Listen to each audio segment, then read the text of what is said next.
I pledge allegiance to the flag of the United States of America and to the republic for which it stands, one nation, under God, indivisible, with liberty and justice for all.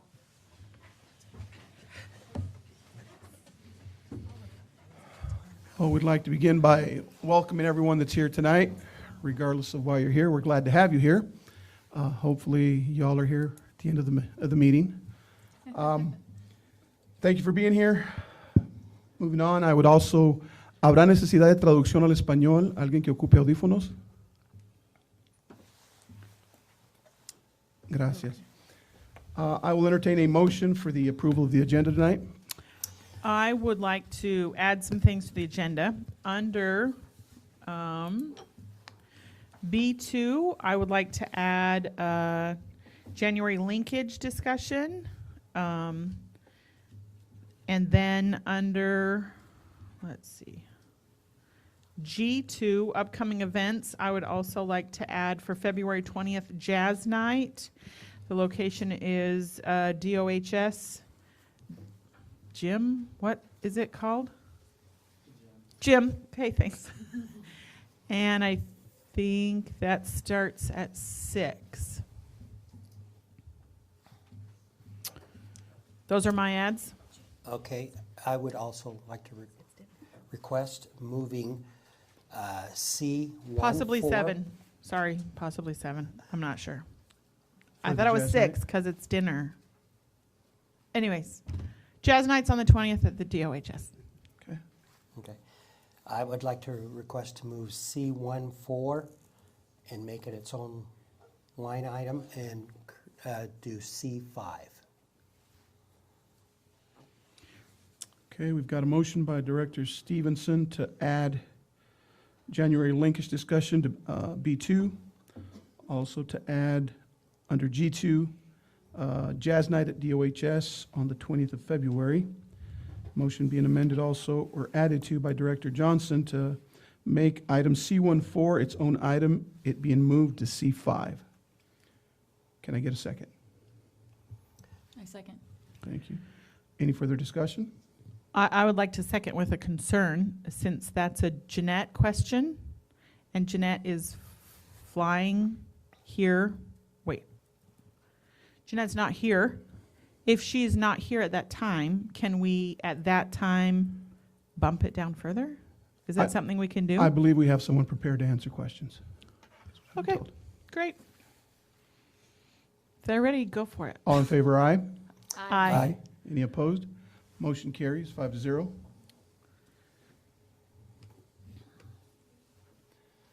Moving on, B1, public comment, and we do have a request from Gino Nava.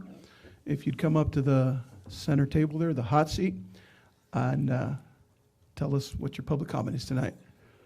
You probably will need to turn on the microphone, so just push in the back. Yep. This is about the preschool, right? That's what I have my public comment for. Okay. You can. We're going to have someone turn on your microphone, and you can make a comment about whatever you like. Maybe it's dead. Okay.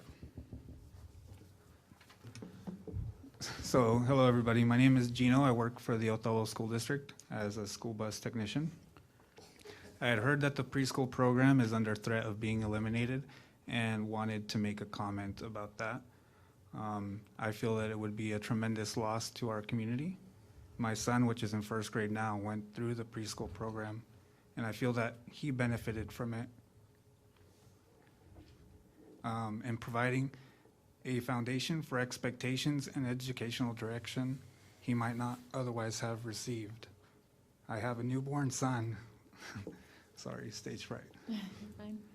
which I would also like to see benefit from the program as well, and would be saddened to see the program be cut from our community. Thank you for listening. Thank you for your comment.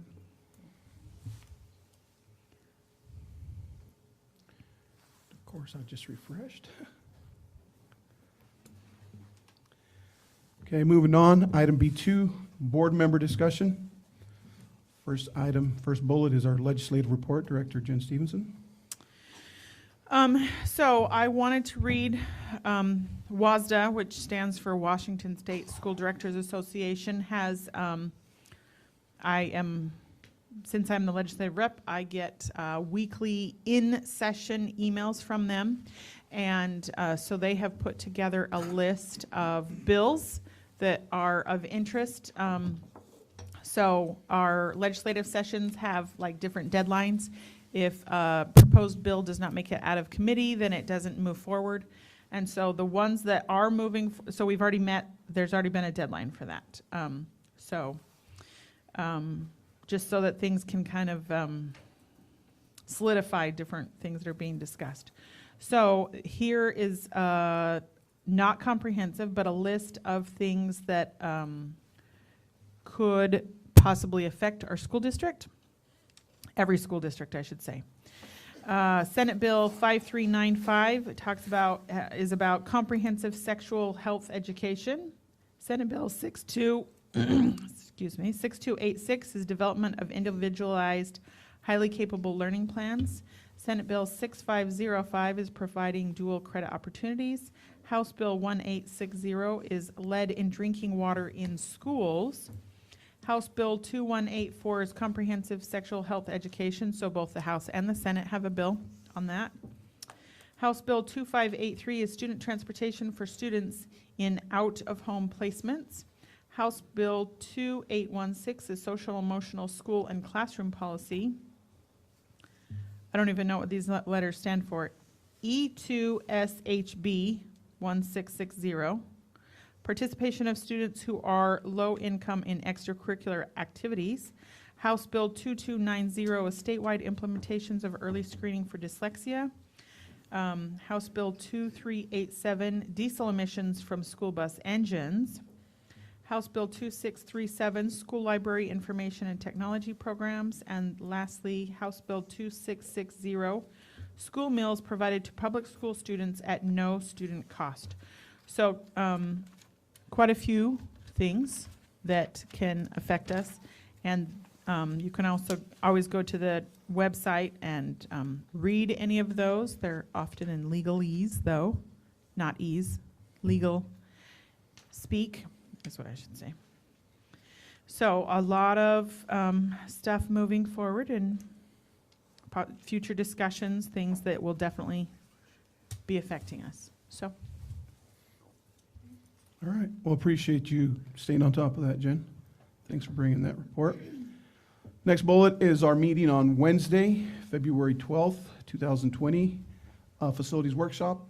I asked superintendent to put it in our discussion here to see if there's any information that we need them to bring to this meeting.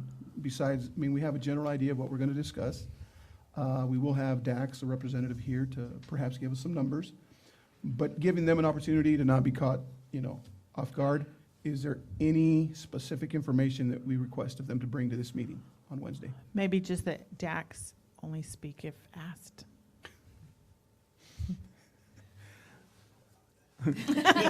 Thank you. I have a request of the board. So we got sent an email with 3 different scenarios of if we had this amount of money, this amount of money, this amount of money, what we would do with it. And last time I looked, not everybody had filled out all 3 scenarios. So I think that would be super helpful if we all had that filled out before we got to the meeting so that we could move forward and really get some things done. Maybe just to amend, I only filled out one of the 3 because I felt like mine would have been duplicated and it was like different price ranges. But it would just be I guess I could just hit all of those buttons on the other screen. And I had some discussion with Mike last week too, and I haven't filled mine out yet because we've had a lot of circumstances change in the last few weeks. So there's still a lot up in the air what we could possibly do, and that's, I know what I'd like to do, but what we're capable of doing or possible of doing might be. I don't think they were held to like any of those things. Those No, are it's just just dream, Yeah. I mean, yeah, it's what I would like to do, but whether that's possible or not, I don't know. Yeah. Right. Yeah, when Ken and I had the discussion, I told him, I think we know what we're talking about, basically, the land, and stuff that's going on. And my thought was, I'm going to put out there what I'm going to make like that's not going on, regardless, because if we were ready to do it tomorrow, that's my intent, and I just want to put it out there. So maybe we can look at it, see where that document's at on Wednesday. But any information we want from the district. No specific information. I think that we should also have that videoed for YouTube, just so that we have, not everyone is able to come, especially on a Wednesday night. And so I think that that would be important to have that. I know that we, in the past, have not typically put our workshops on YouTube, but I think that that's an important one. Community members to see what our views are, to be able to reach out to a specific person if they had a concern or a question. I'm getting a lot of head nods, so let's make that happen. it. Please, Chris. Thank you. Okay, And I only did the one I thought was the most feasible financially, perfect, so. perfect. Okay, thank you for that. Jen, you requested January linkage discussion?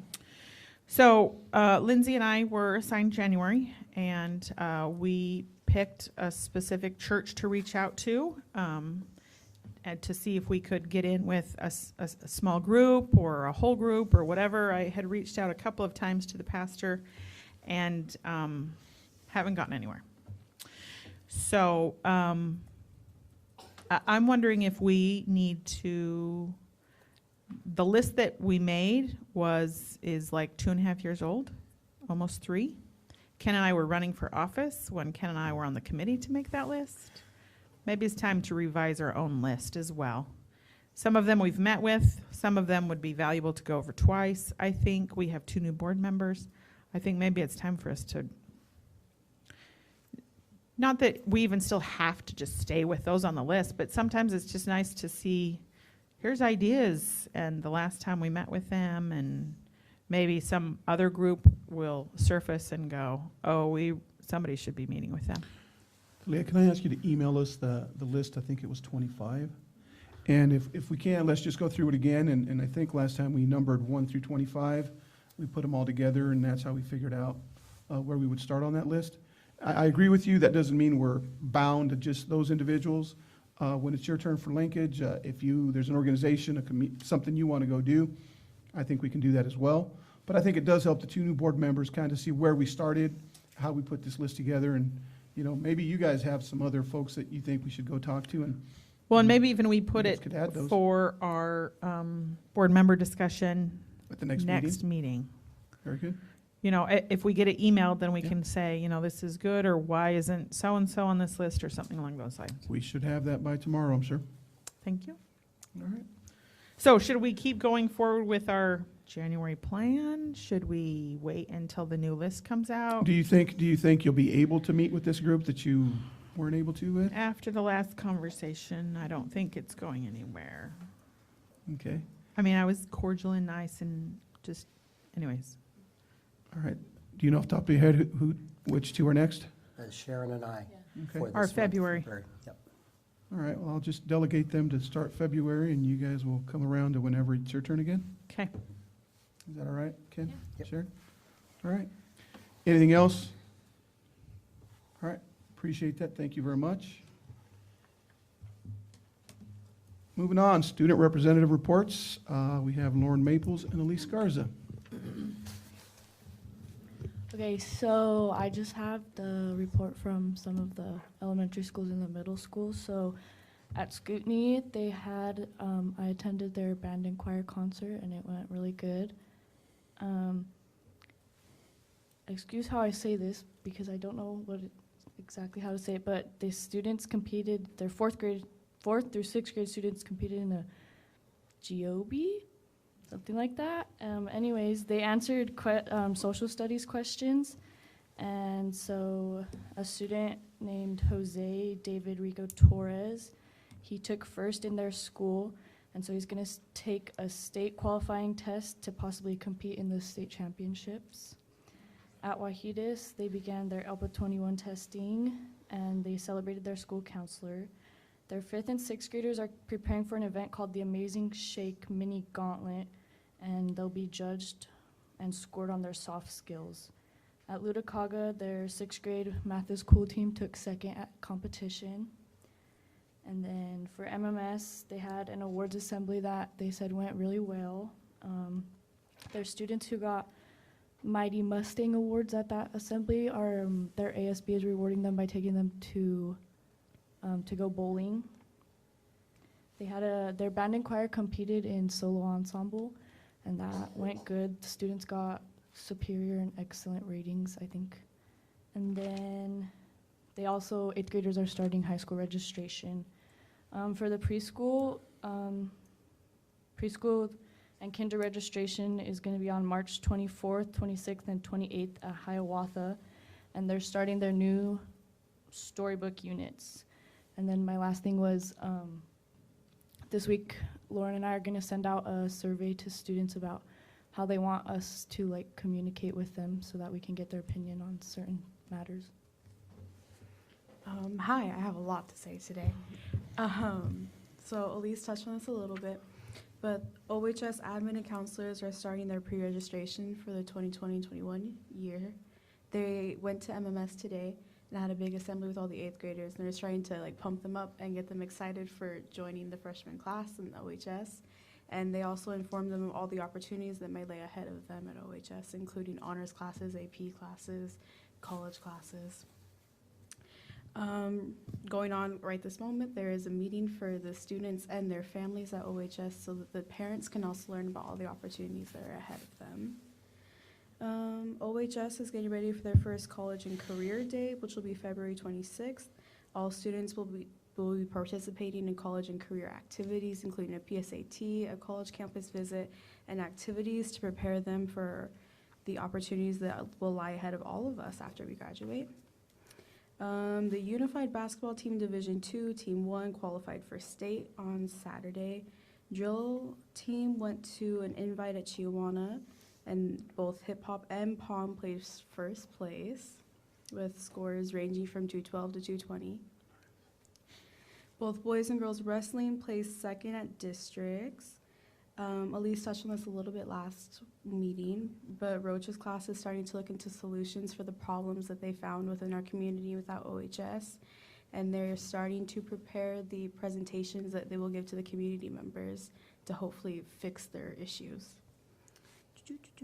And then band went to solo ensemble, and they did good, getting superior and excellent ratings. And like Jen said, there's a choir jazz night, including the band, on the 20th. And tomorrow night is our concert, which I would love to invite all of you to. We're super excited to perform for you guys. What is the time and the place? Our concert tomorrow will be at MMS at 7. Okay, yeah, I'm good. Thank you. Any questions for our student reps from the board? All right, thank you for that, girls.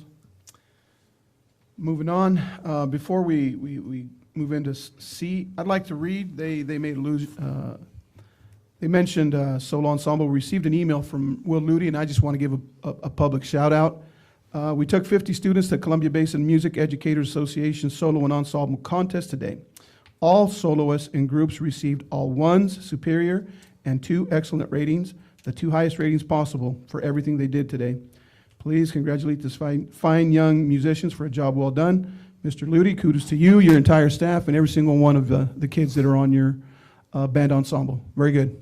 Keep up the good work.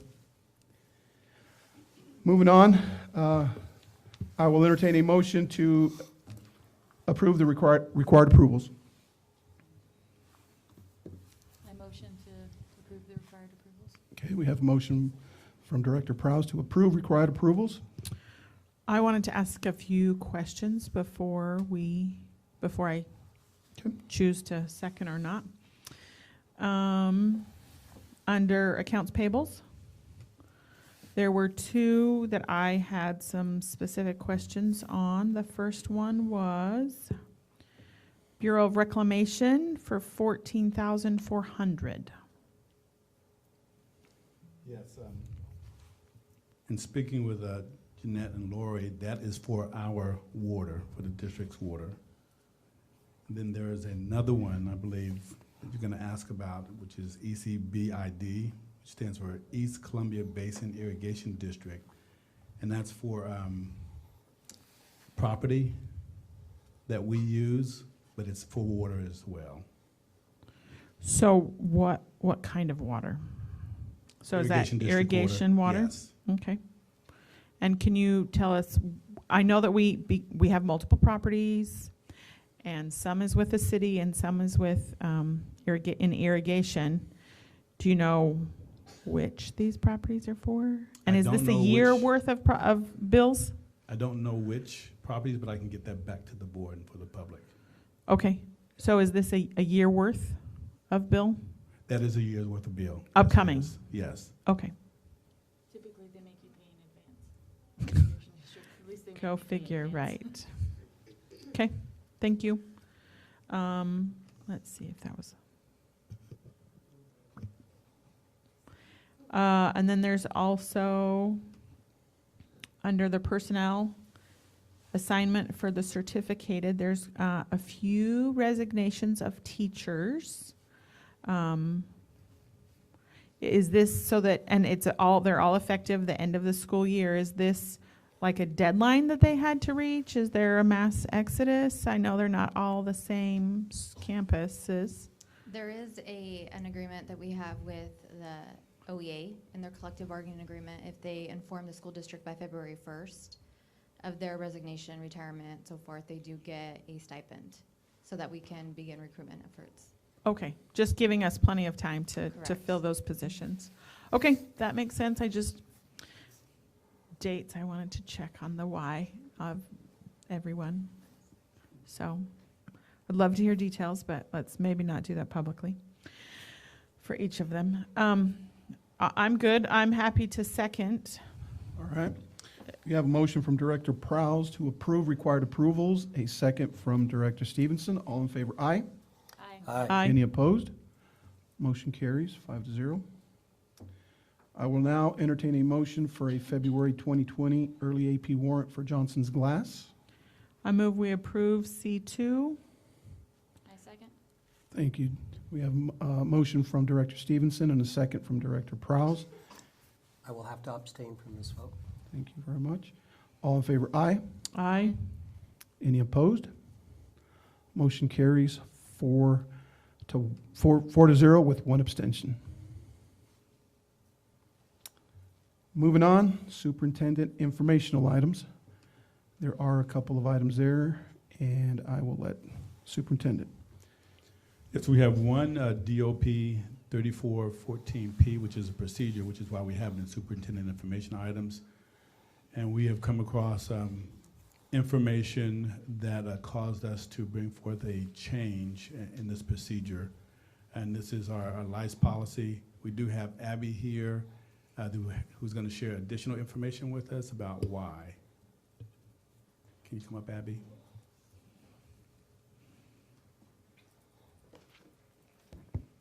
Still on. Hello, I'm Abby Hilmes, and I'm the nurse for the school district. One of the things that came to my attention was this working procedure policy that he noted, the number 3414P. It's a policy that we've had, obviously, since the beginning of my employ here. And about 8 years ago, I put this to the previous superintendent as a question to change this policy. And I thought it had changed, and it was raised to my attention again that policy didn't change. So here we are. So what I'm asking for is to be in concert with what's going on in our national schools, as well as recommendations from OSPI, Center of Disease Control. And one of the things that we used to do prior to 8 years ago was if a child was found to have head lice, nits, or live, we would exclude them from school, not let them to come back until they were nit-free, which means no eggs in their hair. For the past 8 years, we've been working as recommended by the CDC and National Nurse Association that we are no longer excluding children for head lice because of these different studies that have shown that head lice are not a disease. It's more of a nuisance. It brings on a lot of absenteeism from children, and it can be embarrassing, social, emotional. And so I just want to make sure that the board understands, superintendent, so that if it does come up again, that some parent might not agree with what we're doing, that we have the policy and procedure in place correctly.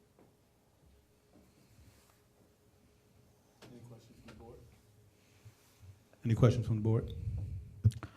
I had a list and she got them all. Got it. All Awesome. right, Thank you so much, Abby. okay, Oh, thank you. does anybody else have any? I'm always the one I'm the questioner, but other people could have questions too. Other questions from the board? No, my question was, this verbiage is new for the DOP? So it'll be new for Othello School District to be in concert with what we've been practicing for the last 8 years, as well as what's recommended by OSPI, National Nurse Association, and the Center of Disease Control.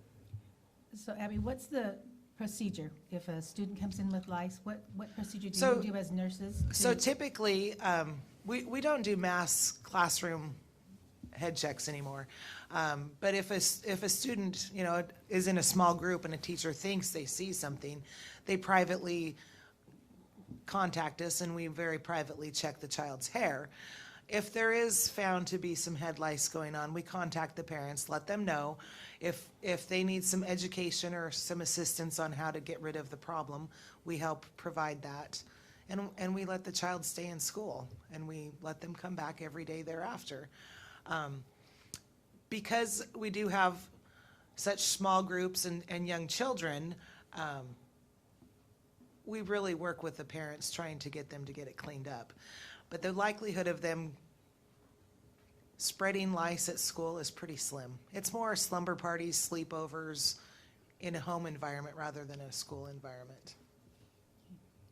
I know my daughter's got it at school twice, but is there any sort of procedure about letting, like if my child went to school with lice and I informed her teacher, would her teacher then be able to contact the other parents in the class? Is there any sort of I wouldn't want to embarrass the child that has lice Right. at all, but if someone told me, hey, just so you know, someone in the class has lice, I would be much more diligent about, making sure that I would have to send that letter out weekly.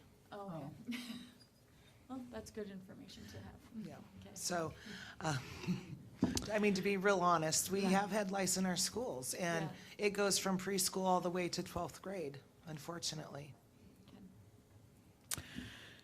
As much as this is just such a fun, exciting topic, I have to say thank you for making the policy match the actual procedure, that at least.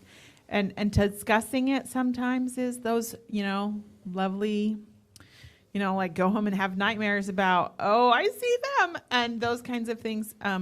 It's needed to be able to be discussed and to have them match. Thank you. Thank you. Thank you guys. Appreciate for your all time. work. Okay, and what I'm going to do, just for those in the public or those that are watching us on YouTube, I will read the redaction of a sentence and the inclusion of 2 items. It's under cluster of cases on the DOP. It's item C, says when the principal suspects a nuisance disease such as Pendulosis. Pedulosis, lice. It used to say the principal may institute screening procedures to determine if in fact the disease exists. He or she may exclude the student from school until successfully treated. That will be taken out of this DOP. This is the verbiage that is added. Immediate or long-term exclusion is no longer recommended. Students with head lice can remain in school and go home at the end of the school day, be treated, and return to school after the appropriate treatment has begun. Students can return to school with NITS following treatment. NITS may persist after initial treatment, therefore students with NITS should be allowed back in school the next day. Successful treatment should kill crawling lice. Number 2, notify parent, guardian of the suspected case. Suggest resources for parents on how to treat head lice, such as those available through the Washington State Department of Health lice webpage, and there's a link to that webpage. So those two bullet points or those two items will be added to the DOP. Just for knowledge of those that perhaps didn't get a chance to get on board docs and read those, that is what we'll be doing. And I just would like to say, we keep saying DOP, which stands for, District Operating Policy. thank you. I just want to say, thank you guys. You do such a great job having an impossible task, so great job. Thank you so much, Board. There's one more item under Superintendent informational items, and that's the investigation results. I'd like to share that with the board and the public. I will read it in part, not in its entirety.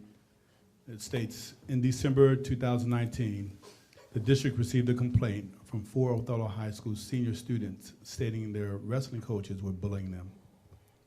The district immediately contacted a third-party investigating agency to conduct investigation in accordance with District Operating Policy 3207, prohibition of harassment, intimidation, and bullying. Harassment, intimidation, and bullying means any intentional written message or image, including those that are electronically transmitted, verbal or physical act, including but not limited to one shown to be motivated by race, color, religion, ancestry, natural origin, gender, sexual orientation, including gender expression or identity, mental or physical disability, or other distinguishing characteristics when an act, A, physically harms a student or damages the student's property, B, has the effect of substantially interfering with the student's education, C, is so severe, persistent, or pervasive that it creates an intimidating or threatening educational environment, or D, has the effect of substantially disrupting the orderly operation of the school.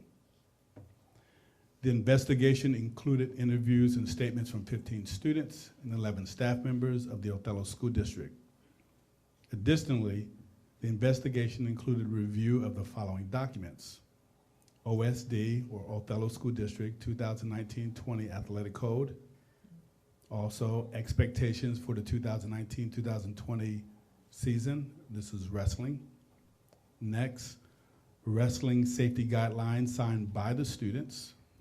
Next, high school wrestling 2019-2020 team rules signed by the students. And next, district operating policy 3207, which is prohibition of harassment, intimidation, and bullying. The investigative report provided by Clear Risk Solutions concluded there was no evidence that Coach Ruiz or the other coaches physically harmed any of the complainants, substantially interfered with their education, or substantially disrupted the orderly operation of the school. The preponderance of evidence did not substantiate that the conduct of Coach Ruiz or the other coaches was so severe, persistent, or pervasive that it created an intimidating or threatening educational environment. With regard to the sweatshirt issue of not allowing students to wear a faith over fear sweatshirt, Coach Ruiz and other coaches have the authority to give reasonable direction to the student athletes, and they have the right to expect the student athletes to comply with this reasonable direction. The statements and interviews concluded that Coach Ruiz changed the coaching philosophy and directed his staff to focus on all of the girls in order to build a more well-rounded team and improve the skills of all wrestlers. None of these issues rise to the level of being a violation to policy 3207. Thank you. That concludes the superintendent report. I would like to say something. I think that we as a board violated our own policies when we allowed the students to make their public comment, because not that we didn't want to hear their voices, but according to GP 8.3, confidence issues needed to be discussed in an executive session, and GP 7, under executive session, all complainants against staff. So when we get to those GPs, which are for governing policies for board members, I think this part only reflects upon the board. that I am going to take those, that we are out of compliance. I think that we should have immediately gone to an executive session once we realized that there were specific complaints against a staff member. These policies do say that if a staff member is present and chooses to make it public, we can always keep it in a public setting, but I think that we should have gone to an executive session. Once we were in the middle of it, it was such an emotionally charged discussion that we were just too caught up in it, I think. So I think for future, if one of these experiences come again, that we need to immediately stop the public comment and let them have those comments in an executive session. I know that after the training we had on specific public comment, a part of me would agree with you, but there's a part of me that would say that the folks personally addressed, they had an opportunity to be at the next meeting and put their side out if they chose to. But for the information of the public, we do as a board have legal authority to, in the middle of a public comment, call the meeting, go into an executive session, and treat this matter. I know I've been on here for 5 years and it's never happened. I agree with Director Stevenson that that day was very, I don't know how to call it, a goosebump day. I mean, it was very one of a kind, I'll say, for my tenure here. But no, point well taken. I think this is a discussion that we will continue to have. I certainly know that I've made a note to have this as part of our agenda at our retreat in May. We will have a further discussion on this. And anytime we as a board can improve the way we do things, and I think is always a good thing. We all volunteer our time. We're all learning as we go, and this was one of those learning moments, I feel. And I think going forward, we will perfect our process. So thank you for the comment, Director Stevenson. Anybody else want to add anything to that? Or okay, very good. Moving on tonight, we have pre-approved presentation to the board from superintendent staff. So I will let Chris introduce our next guest. Yes, we're going to actually ask if we can, Josh, just permitting me to have the students go first, if you're okay with that. We're going to have AVID presentation by Amy Paris, and then we'll have Josh presentation of Desert Oasis High School come up. Is it okay if we present from over here? Okay. Well, after investigations and lice, we're going to tell you about something pretty cool here. We have a bunch of our AVID family here. We realized that it had been a few years since we have really brought AVID to the school board, and lots of new faces. So we're celebrating 10 years of AVID this year, so it was a good time to kind of tell you where we're at. It's a program that we're very, very proud of. I'm Amy Paris, and I get to be the director of AVID, the district director. So I get to oversee both our middle school and our high school sites. In the crowd here, Colette Simpson is our high school site director. Raise your hand, Colette. She's going to come up and introduce a couple of our students in a minute. Carlos Gonzalez is our middle school site coordinator. So he oversees the stuff that goes on at middle school. And we've had a big goal of coordinating. So I think we do a lot better job now of kind of being consistent between our two programs. We have a couple of our rockstar teachers in the crowd. Terry Perez is one of our senior AVID teachers. Steve Paris, 7th grade. So we kind of bookended tonight's presentation. So what I would like to show you, this is my little cover slide here, kind of shows some of the pillars of AVID. What does AVID stand for? AVID stands for Advancement via Individual Determination. And basically what that means is it's a program for students to get to college. We choose at the end of 6th grade and then all the way through our senior year, students that have the determination, the desire, the drive, the ability to go to college. A four-year university is the goal of AVID students. And many of them are first-generation students, so they may not have families, parents, siblings that know how to help them get there. So the whole system of AVID is by what we teach them, by how we instruct them with specific strategies.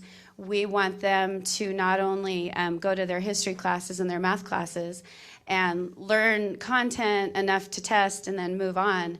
The AVID strategies depthen their learning so that ultimately their SAT scores are good, their IQs are where they need to be successful in college. So we'll talk a little bit about that as we go through. AVID's mission is to close the achievement gap by preparing students for both educational settings and to be globally competitive in our bigger society. And I love that our ends has the exact same wording in it. AVID has been successful over the years, and I think this is part of why. I pulled some of the wording out of our end one, and it's that scholars will graduate with academic success, ethical behaviors, and ready to compete in a global society, as well as improving the performance year after year and closing our achievement gaps. So it makes sense why AVID is successful and really works for our school district. In a nutshell, our AVID structure, there's lots of ways to deliver the AVID system, but in our district, we have 2 AVID elective classes in every grade from 7 through 12. So on average, we have between 40 and 50 students that actually take AVID as an elective all of those years. We have at least one senior in the crowd that has had AVID since 7th grade. So that means it is one of their class periods every day, every year. And then through high school, it's also with the same teacher. So one of the main things that you're going to probably hear from kids is that AVID creates a culture of a family. They get to know each other extremely well and support each other through some of the tough times.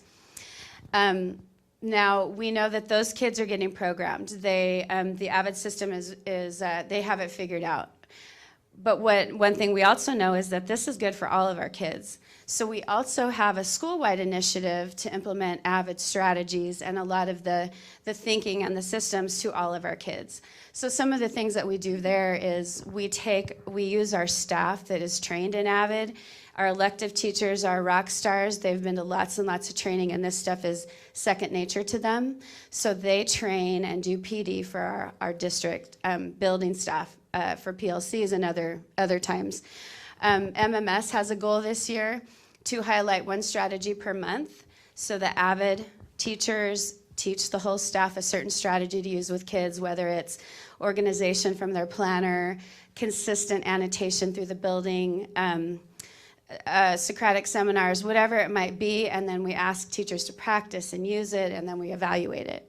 And so just by the method of doing that, all kids hopefully are touched by AVID.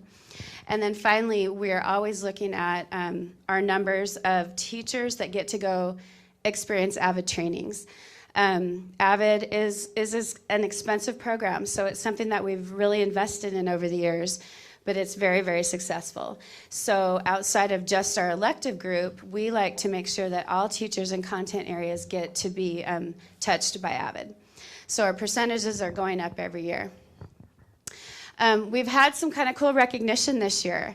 This is something that came from the AVID national people, and it basically says that 61% of high school graduates across the country complete a FAFSA. So that's the free application for federal student aid that really starts the path for kids to be able to pay for school or any post-secondary endeavors. Well, you can see our numbers, our AVID students. So this is the AVID data from last year's seniors. In year 10, we've had 2 sets of kids go all the way through our system, and we have our second year of college graduates. So that's really exciting as well. But 100% of our kids have completed the FAFSA. That's just what we do. 93% have applied to a 4-year university and been accepted, and most of them have applied to more than one. So the next slide is actually information and data that we're more proud of in our little Avid world. Of our 27 Avid seniors last year, 100% of their parents did not graduate from college. So that is a real testament to our first generation kids and that we're successfully getting them into college and even through college. 96% of that group was on free or reduced lunch, and over half of them had been or were currently in our ELL program. So we also know other hurdles and barriers that they've had to overcome to learn academic language and be able to get into college. And finally, this is another kind of indicative of how we train our kids and our teachers in our Avid system to take rigorous classes, because we wouldn't be doing our kids justice to send them off to college if they didn't have training with college credit, dual credit, AP type of courses. So you can see 100% of our seniors last year took dual credit classes. So they were simultaneously getting high school credit and college credit, let's say from the UW, from Eastern, Central. 81% of them took advanced placement tests or classes. So that's the most rigorous level of instruction that you can deliver. And then finally, 100% of our kids were college ready with their transcripts. So that means that the doors are open for them. There's no limitations based on, oh, we didn't take all these courses, or we didn't take the world language that we need to get into a college. So we're pretty proud of that. All of our kids graduated on time, and their average GPA was a 3.2. So those are just a few of the statistics. We're on track for this same kind of data for this year, and we have closer to 40 seniors this year.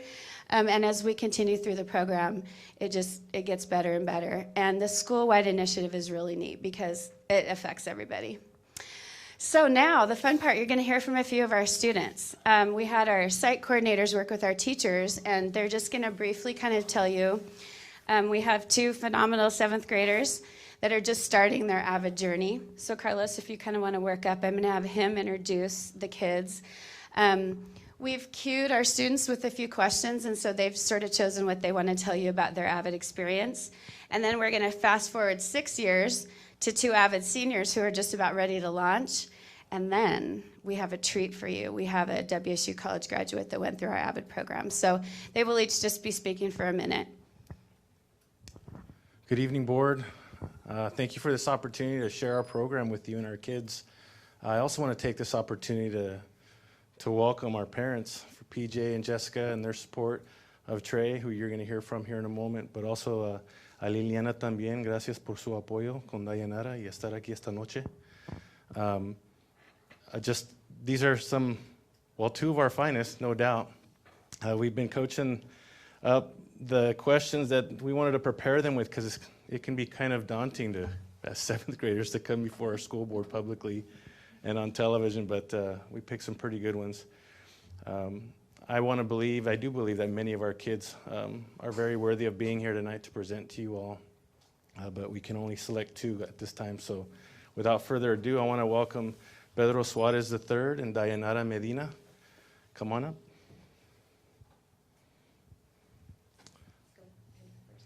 We're going to introduce, well, this is Trey. He is in Mr. Steve Parris's Avid elective. And so some of the questions that he's going to be answering deal primarily with, why did you join Avid? How has it impacted you this year? And what is your hope for your future from this program? Well, I guess I joined Avid because I really want to go to college. I guess my parents have been really pushing me to go to college because my dad didn't go to college, and I guess he has a good job to helping our family, but at the same time it could be better if he would have went to college. And so I want to have enough college experience to have a good enough job to support me and my family when I'm older, and my parents. So if my parents need anything, I can support them and help them with anything that they need. What's another question? Okay, so we have these things, they're called tutorial request forms, and so I guess they have really impacted me with my math, because last semester I really struggled with math. I understood it, but didn't really understand it. So I guess helping putting the request, like for the tutorials and stuff, well, I guess it really impacted me in my math because I started to understand how to do it more, and it really brought my grade up. So that's like another reason that I wanted to join Avid, and because what it's impacted me with. Okay, so my hope for the future for Avid is so I want to be able to get to college, and I want, like my brother and sister, I want them to be able to see the experience of Avid, and I also want it to go on so that other kids can experience it, and hopefully, like, I guess if I have kids one day, I want them to be able to experience what Avid has, and experience how to get to like college, and experience how what I went through, and like how to get to college and stuff like that.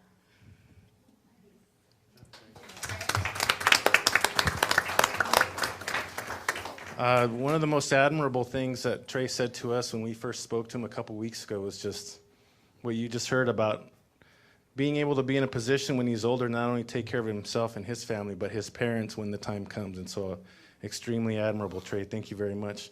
Now I want to introduce Dayanara Medina. She is very soft-spoken, but she's adorable, and she's doing an amazing job in our program. So Dayanara Medina. I joined Avid because I wanted to get a scholarship to go to a good college so I could get a good paying job. And Avid has impacted me because the tutorials that we get every week, it's helped me with my math and the subjects. It helped me do better for my assignments, and it's raised my grade. My hope for my future is that I go into a good college so I could get a good career, to get a good paying job so I can support my family in the future.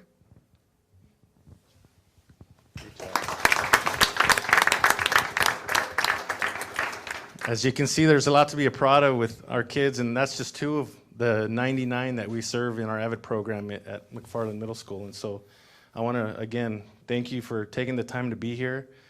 Thank you to our parents and enduring it up to this point of our board meeting. So we thank you for your patience and your support with our kids. Liliana, muchas gracias. Lo agradezco mucho. And this is, obviously, this lady needs no introduction, but this is Colette Simpson, the site director for Othello High School. Good evening. Thank you for having us. I have been involved with AVID for 9 of the 10 years that it's been at the high school. For 8 years, I was an AVID teacher, an AVID elective teacher. So I have taken 2 groups of kids all the way through. My first group has graduated from college, many of them. Some of them are just finishing up. And then my last group are freshmen at college this year. It's a very exciting time. It's so wonderful to see the fruition. You know, you work so hard, and to see these kids go on to become just amazing adults and have success is, it's one of the best things I've experienced in 30 years of teaching. So I have 2 seniors here that I'm going to introduce first. One is from Terry Perez's class, and the other one is from Amanda Ruby's class. So I have Parker Mills and Eileen Garcia. You guys want to come up?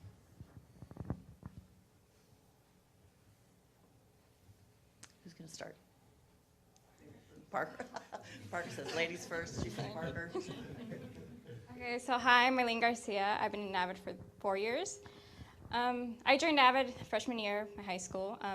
I'm with Ms. Perez, and she has given me, she has introduced me to experiences and opportunities I wouldn't have found elsewhere. She taught me how to take meaningful, effective notes, use my planner efficiently every day, and practice cognitive thinking skills to help my fellow peers with their work as well.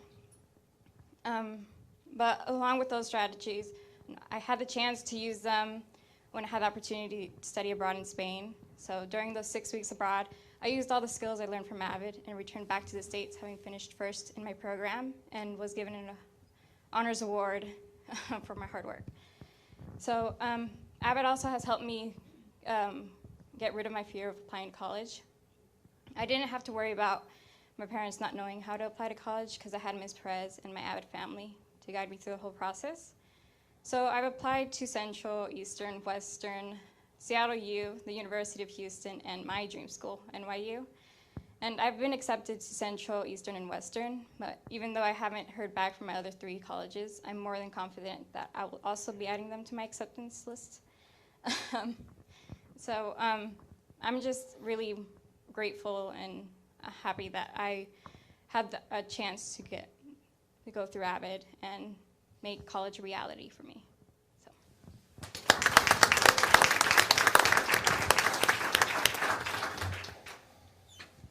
Hi, my name is Parker Mills. I'd like to begin with telling you a little bit about myself. So I came from a broken home when I first began AVID with Mr. Paris.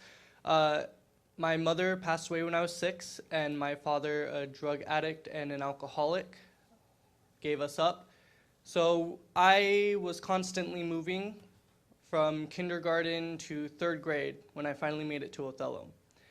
Even then, drugs continued to be a part of my life, and I didn't want that to be the issue anymore. So I joined AVID, I got interviewed, I was accepted, but 7th grade was one of the hardest times that I had to endure. There was times where I would go hungry because there was no food in the house. Times I'd have to walk to school in wet clothes because there was no dryer. It was really difficult, and I was missing a lot of school, and the teachers were worried about my behavior and attitude. Well, 8th grade came along, and I resorted to cheating to get through. Well, AVID gave me an opportunity to change, and currently I have a 3.8 GPA. I have been accepted, and I've applied to 6 colleges: Western Washington, Central, Grand Canyon University, Whitworth. Can't think of the rest off the top of my head. But I participate in chamber choir and jazz choir. I do 3 clubs. I even started my own club. I'm a co-founder of GPS, Giving Peer Support. I do track and field. I'm in National Honor Society, and I can say that I'm actually going to go to college. The thing that I will take from AVID the most is the worth ethic that it's given me and the opportunity that it's given me to change my life and become the first person in my family to go to college.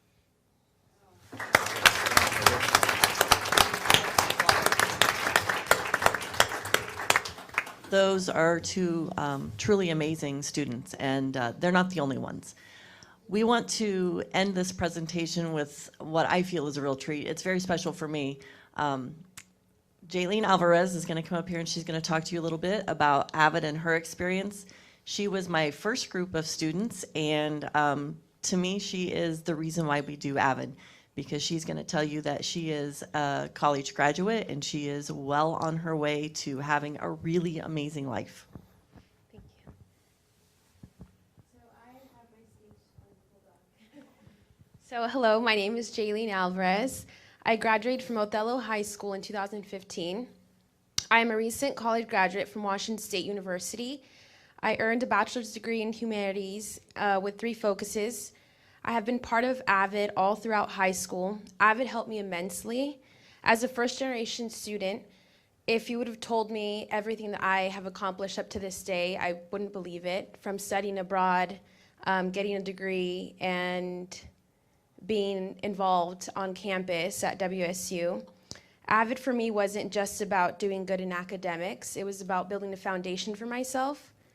I had the helps of my classmates and my teachers. Miss Simpson was and is a big part of my life. She not only made sure that I was getting good grades in high school, but took the time to help me figure out what I wanted to pursue as a career, and she made sure that it was a realistic one. The bonds and friendships that I established through AVID still remain strong, and I would consider them to be my family. My little AVID family is what we call it. We have had a group chat on Facebook that we still use just to keep up with each other's lives and to check up on each other. When it came to academics, I was awful at studying. I had a really hard time just focusing for like the minimum of 15 minutes. It was a challenge, an everyday challenge. When AVID introduced different strategies of note-taking, that flipped a switch, specifically Cornell notes. I was able to engage in whatever subject it was for as long as I needed to be, whether it was lecture, film, or reading. I know that if it wasn't for Avid introducing those note-taking strategies to me at such an early stage, that I would still have a really hard time just being able to learn and engage. So the one thing that really helped me decide where I wanted to go to college was were the college visits that Avid would provide for us. So Ms. Simpson and Ms. Perez made sure that we took those visits seriously and that we actually envisioned ourselves going to school there. Ms. Simpson would tell us to envision ourselves on campus, going to class, and learning about our future careers. Avid gave me Ms. Simpson, a leader that guided me to and through college.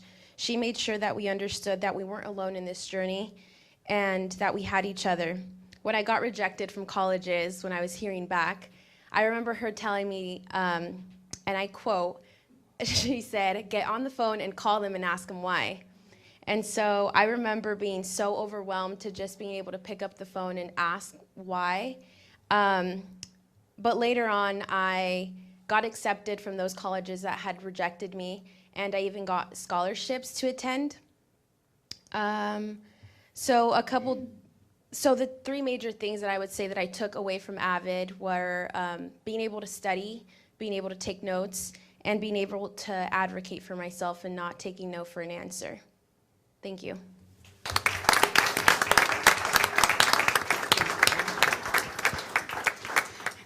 So that's just some student voice, and I tell everybody when part of Avid is a group of kind of core site team members attend a summer institute every year, and they're all over the country, and they're long, intense days, but you just get re-energized because you're learning what other people do around the country and what works for demographics like ours or whatever. But they always have a couple of emotional stories, kids that are, rock stars, but are you kidding me? We could take any of our seniors. These two in particular make us cry when we talk to them all the time. I know that, yeah. Anyways, I could go on and on about Avid, but I wanted to just put it in front of you again because if you didn't really understand what the program was, there's just so many components and really, really neat pieces. And I would invite you to come in to any of our Avid electives, 7th through 12th grade. Contact me and I'll let you know when they're running. And these kids, I think Trey mentioned tutorials. These kids learn through inquiry how to answer their own questions. Nobody tells them the answers. And advocation, like Jay was talking about, is one of the pillars that they take into life. So do you have any questions for me or anybody that you heard from? Or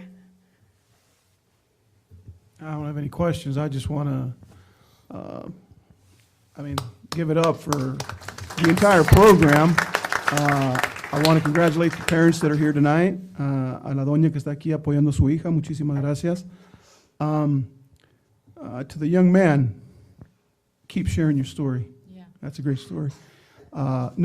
Great job. Okay. Anybody that's involved in Avid, if you're listening, keep doing what you're doing. It is definitely impacting many lives. It's great to see that we've instilled in these kids at a young age that the college is important, and that even though, he acknowledges Dad has a good job, it'd be better if it was, if you had some college. That's great to see. It's great to hear. And keep up the great work. Okay. Thank you very much. Thank you. Sorry, I think your crowd's going to leave. Principal Tovar, we'll turn it over to you, sir.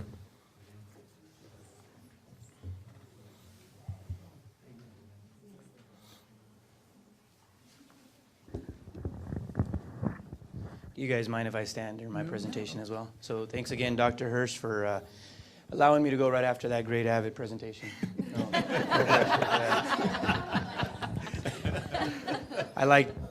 The lights would have been better to follow, but anyway. However, advancement via individual determination does go right into what we represent at our school. Again, I'm Josh Tovar. I'm the principal at Desert Oasis High School. This is my 3rd year there. This is my 10th year as an administrator in the Othello School District. So again, our vision is to empower students with the opportunity to find their own way in life through diverse opportunities that we share with them. And our vision is, our mission is to foster growth through relationships, trust, and compassion. And we try to live this to the fullest. Again, This is what we represent at our school. I will apologize ahead of time because I do have several slides. I'm going to go through them really quick. So if you have any questions or if I'm speaking too quick, please slow me down or just ask me to stop. So I want to share some facts about our school. This is kind of where we've been in regards to enrollment and where we're currently at and what our staff looks like. We have been growing, which is a positive thing for our school. Currently, we're at 125, and it's actually changed since even that presentation or since when I put this together. So we're about 128 students currently in all of our programs, and I'll talk more about the programs later in the presentation. These are our staff members that we have, and we are blessed to have each and every one of these individuals that I will be talking about as well. So new teachers to our school this year are our half-time teachers, Mrs. Mendoza, who I'll talk a little bit more about when we get to the program, and Mr. Zamora. So next slide. Can we go back to that for Yes. a second? So those student enrollments, are those the high, and is usually the third quarter your highest quarter? No, that's usually our average, and third quarter, this is the first time we've ever done quarters, which I'll kind of talk to a little bit later, and I'll talk about what's kind of caused some of the growth at our school as well. So. Thank you. So this is kind of what Desert Oasis High School was last year at this presentation, which I know some of you guys are new to the board, which just to kind of give you some background, we had a daytime program last year, and we had a night school program, also known as SEEPS, which is where we send any student that's suspended for 4 days or more. Our daytime program consisted of roughly 78 to 84 students on any given time of the year, and then our night school program also consisted anywhere from 5 to 20 students at that time. So what I'm going to do now is I'm going to take you guys kind of in a different direction before I head back. I want to kind of talk a little bit about some of the INS Policy 1's data that I will be covering, which has to do with our SBA, which everybody loves to talk about, ELA and math, as well as our ELPA data and our STAR 360 data as well. So I'll kind of go quickly through these, and again, any questions you may have, let me know. So we have a couple goals. We have school-wide goals, and we have a really specific focus goal. So our school-wide goal, when I look at data, I look at our entire school, and there's a reason behind it. But then we also look at specific data, which is what OSPI looks at. So when we look at our sophomores, last year in the area of English language arts, we were at 21%. Our goal this year is to improve by 10%. To get us up to the 31. When I look at our entire school, we were at 34, so we're hoping to hit 44% this year. So I think we're on our path, and we're hitting our goals right now. In the area of our ELA SBA, this is what our data has shown over the past years. Again, the reason why we have different categories is what the sophomores and what we are reporting to the state compared to with for example, this one here with retakes. In the past years, they allowed us to take retakes in October for anyone that did not pass the state assessments. This year, we are not given that privilege, so we just take it once a year. So with retakes, last year we were at 34%. Again, what we reported as our sophomores last year was 21. This is probably the big number that you want to be aware of, is the growth that we've had. I attribute a lot of that growth to Mr. DeFau and the work that he has done in the last 3 years that he's been there. This is his year number 4.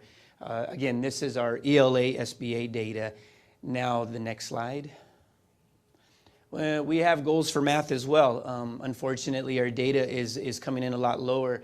Our goals in math last year, we were able to hit 4%, which we did have one student pass. This year, we're hoping that we can get to 14%.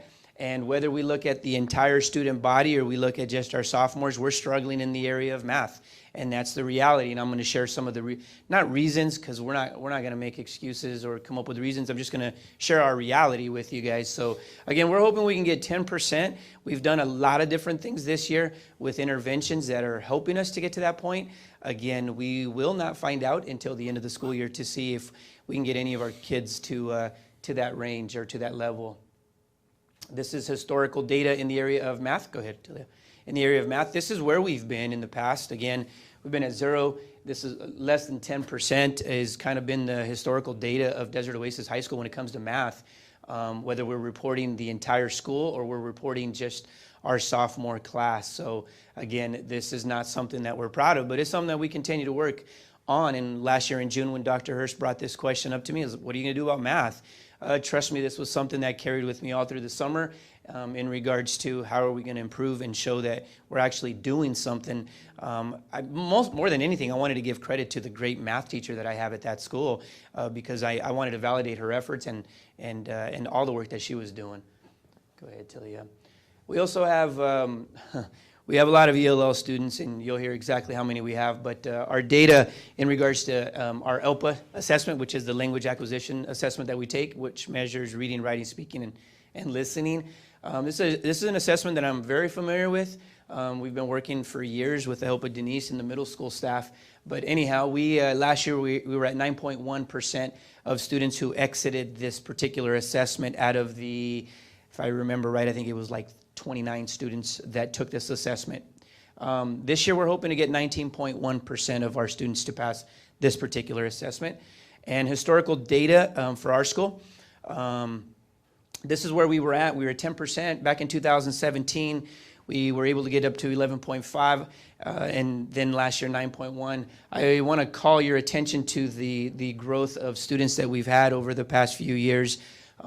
Presently, that is actually not accurate. I believe we're at mid-40s, and the reason why that number continues to fluctuate is because of the kids that are being identified who recently transferred into our school, and I'll talk a little bit about the transfer process as well, but we have a big percentage of students in our school that are ELL. Our science goal last year, our overall data shows that we were at 10.8. We would like to get to 20.8. Something significant that's worth mentioning is Mrs. Parrish is our science teacher. This is her second year there. Last year she was a long-term sub, and in her first year she was able to exceed the growth that we had the year before. Again, remember, this is only measuring juniors that are taking this particular assessment. So if we can get to 20.8, that would be great. One of the things that I'm going to attribute our growth to, and I'm not prophesizing, I just know the work that she's doing, is first year she kind of was just trying to get the hang of it and spending as much time as she could with our science teachers at the high school. And now she's got the hang of it. Now she's learning her standards and learning to teach and unpackage these standards. So I think she's way more effective this year. And our kids, ironically, really enjoy science and math, for that matter. Yeah, it's for you, Steve. Again, this is historical data. Yeah, don't mind, Steve.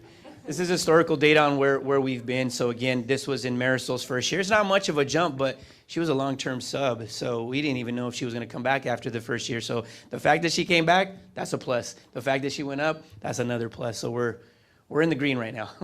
Next slide. All right, so now let's look at a little bit data that's a little bit more specific.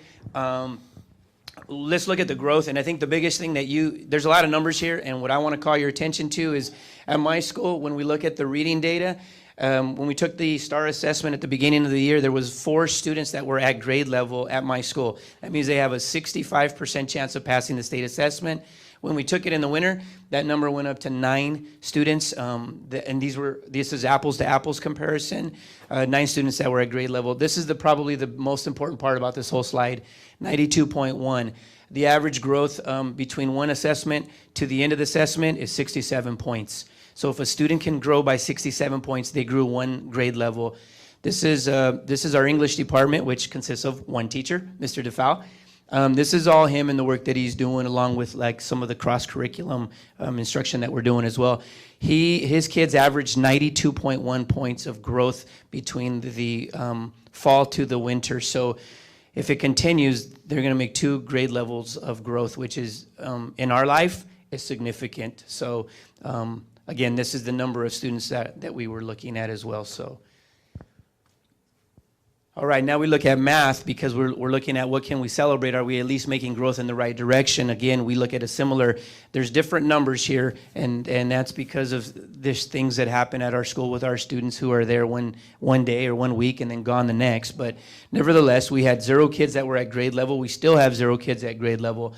The biggest thing that we are looking at is the bubble students, which we refer to as the kids that have the highest likelihood of potentially passing the state assessment.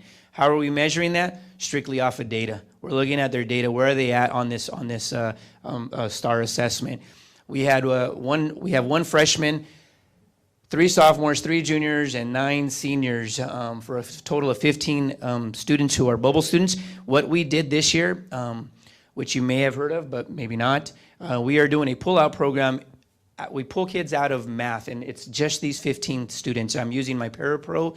She is using Khan Academy, and we're looking at teaching a particular standard from Algebra 2, and we don't move from one standard to the next until we have students who are reaching 70% proficiency. And there's a myriad of different spreadsheets that we're using to kind of measure whether these kids are moving. And probably the most significant thing about this is we give the students the option. If you take a student out and put them in an intervention against his will at my school, they're going to revolt. They won't come. They won't show up to class. So it's a voluntary thing. If a student doesn't want to do it, then we pull them out. We word it like this. It's something that's going to help you. It's like medicine. You don't like the way it tastes, but in the long run, it's going to make you feel better. This intervention is for their benefit. So if we're able to see some successes and we're asked, wow, how did you get 3 kids to pass this year, or 5 kids, or whatever that number may be, I'm going to attribute it to the hard work of our math department, which consists of Mrs. Camacho and Mrs. Galan in this intervention program that together, you know, I brought it to the table and they ran with it, and we're hoping to see the results. We're working really hard in math. It's just the next 2 slides, I'm going to tell you why. Let's go ahead, Tilia. So let's talk about these sophomores in the area of ELA, and you know, why can't Desert Oasis have higher expectations? So what I have is I had student names here. These are all the sophomores that were at my school within the first quarter and the second quarter, and these were the levels that they scored. Just so in case you didn't know, level 1 is below grade level. Level 2 is you're getting closer to grade level. In order to pass the assessment, you have to be level 3 or level 4. So this is one particular student, probably my highest student in the area of ELA, and this is everybody else. So I have 1 student that passed the state assessment in 7th grade, 1 student who passed it back in 6th grade, and you can see kind of how they progress from 6th grade, 7th, and then 8th. But this young man here should pass the state assessment this year, and I've had many conversations with him, and we are confident that he will pass the state assessment. But what you can see is most of my students have not been passing state assessments since maybe 4th grade or maybe never. So there's one very, very important piece of data. I know that when we were asked to kind of come up with cohort data and goals, it was a little difficult for me because that is my cohort data, and when you are deficient, well, I guess the good news is you can only go up from there, right? So next slide is more indicative in regards to our struggles. This is the area of math. Please pay close attention to see if you see any L3s in my sophomore class. I don't have any students at my school that have ever passed the state assessment in the area of math. This is not a complaint, not at all. We do different things at my school. We're kind of like a mental health agency, a juvenile court office, and a counseling center, and a school all in one. And together we try to do the best we can, right? So again, I want to remind you of the growth that we're making and the efforts that we're doing in the area of math. But at the same time, when we look at the data at Desert Oasis High School, please be aware, I do not have any students that have passed the state assessment, but we are working hard. So when we do get those students that pass the state assessment, we must celebrate and acknowledge their successes. And I'm very positive that we're going to have something to show for it. Unfortunately, this will be Ms. Camacho's last year since she got married. So next slide. So now, knowing that data that I had and knowing what I had to work with, when I got hired, I said, okay, this is a good challenge. If you guys know me, I'm very competitive and I don't like to lose.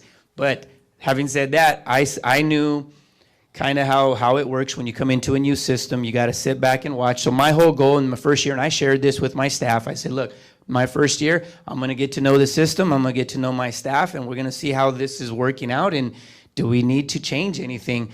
Well, my second year, we began a plan of improvement with systems. I wanted to make sure that we had the right staff on the bus, and Pete Perez always says, hey, you got 2 options with staff. Either you replace them or you make them better. Well, my option was to make them better, because there was not a line of staff members that wanted to work at Desert Oasis for whatever reason, right? So again, we focused on making them better, and we have. Remember the ELA data that we shared at the very beginning, the 92.1? That was one of my teachers who's been working really hard to improve, and the data shows it. You know, we're not perfect, but he's definitely got something figured out. So my second year, I met a lot with the Columbia Basin ALE PLC, which is all the all the principals in the area from Walla Walla to all the way to the entire Tri-Cities. and these are all principals of alternative high schools. And what I did is I listened and I listened and I listened, and I heard what they were doing, and I learned from the mistakes that they were doing and from some of the celebrations, and that's kind of what I'm going to introduce to you guys in the next couple slides. But I'm going to go really quick because I already spent a lot of time at the site visit talking about it. So this is where I'm at right now, year 3. We've implemented some of those changes. And where I'm going to go from here is we're going to look at the pros and cons, because trust me, there's been a lot of pros. There's been some cons, but mostly the biggest con is just it's more work. Well, I like to work, and my staff likes to work. It takes a lot of time, but it's the right work, and I firmly believe that it's the right work, and that's why I won't hesitate to continue to make the changes that we need to. So I'm anticipating next year we'll implement some of those corrections as a staff that we're going to look at. For example, is going to quarters versus keeping it as semesters, was that the right move?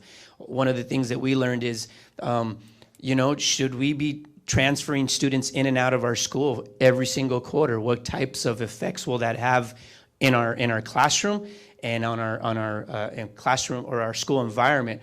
Also, freshmen, should they be coming to an alternative school or not? Well, silly me, I thought early intervention is best, right? Yes and no.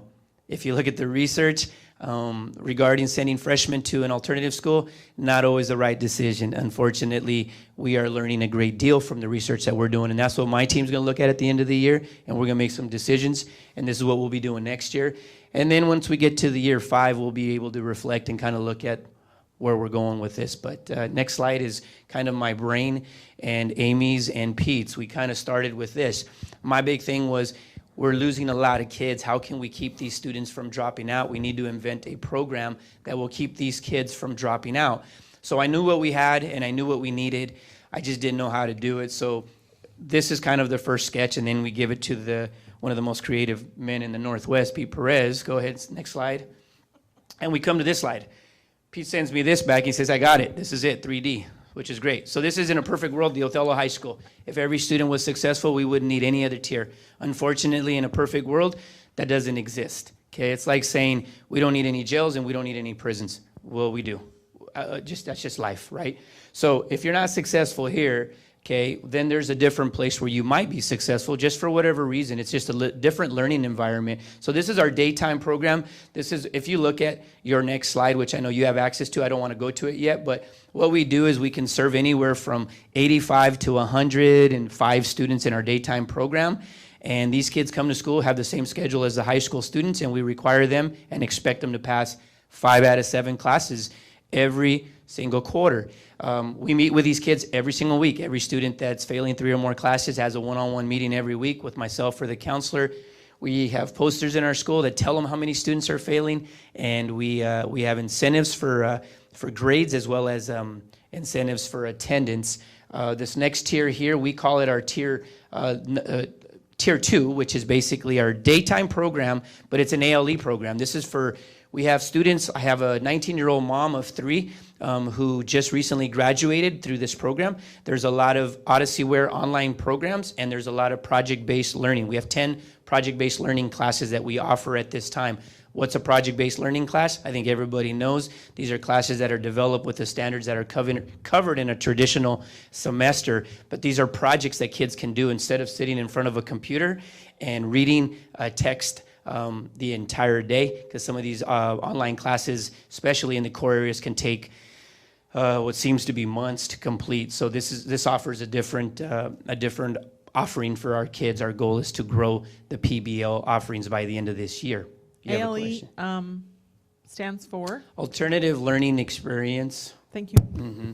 So again, this is something that we had to apply, and the reason why we're so busy is, if for those of you that know about ALE, the requirements by the state is immense. It's just a lot of paperwork. From Mrs. Mendoza, who we hired, who is like so outside the box. She was the perfect hire. When we came up with the job description, we said no one will ever be able to fill this, and she did. And she's about as different as you can imagine. If you've ever seen or heard her or been around her, she's hot sauce. with hot sauce on top. She's perfect for these kiddos, and in these kids, you'll see a couple images, but she's in the back. We converted our workroom into a classroom with these kids, and she averages about 16 kids every day. They don't need to come every day. ALE allows the kids to come and go on their own schedule if they're working or if they're parents.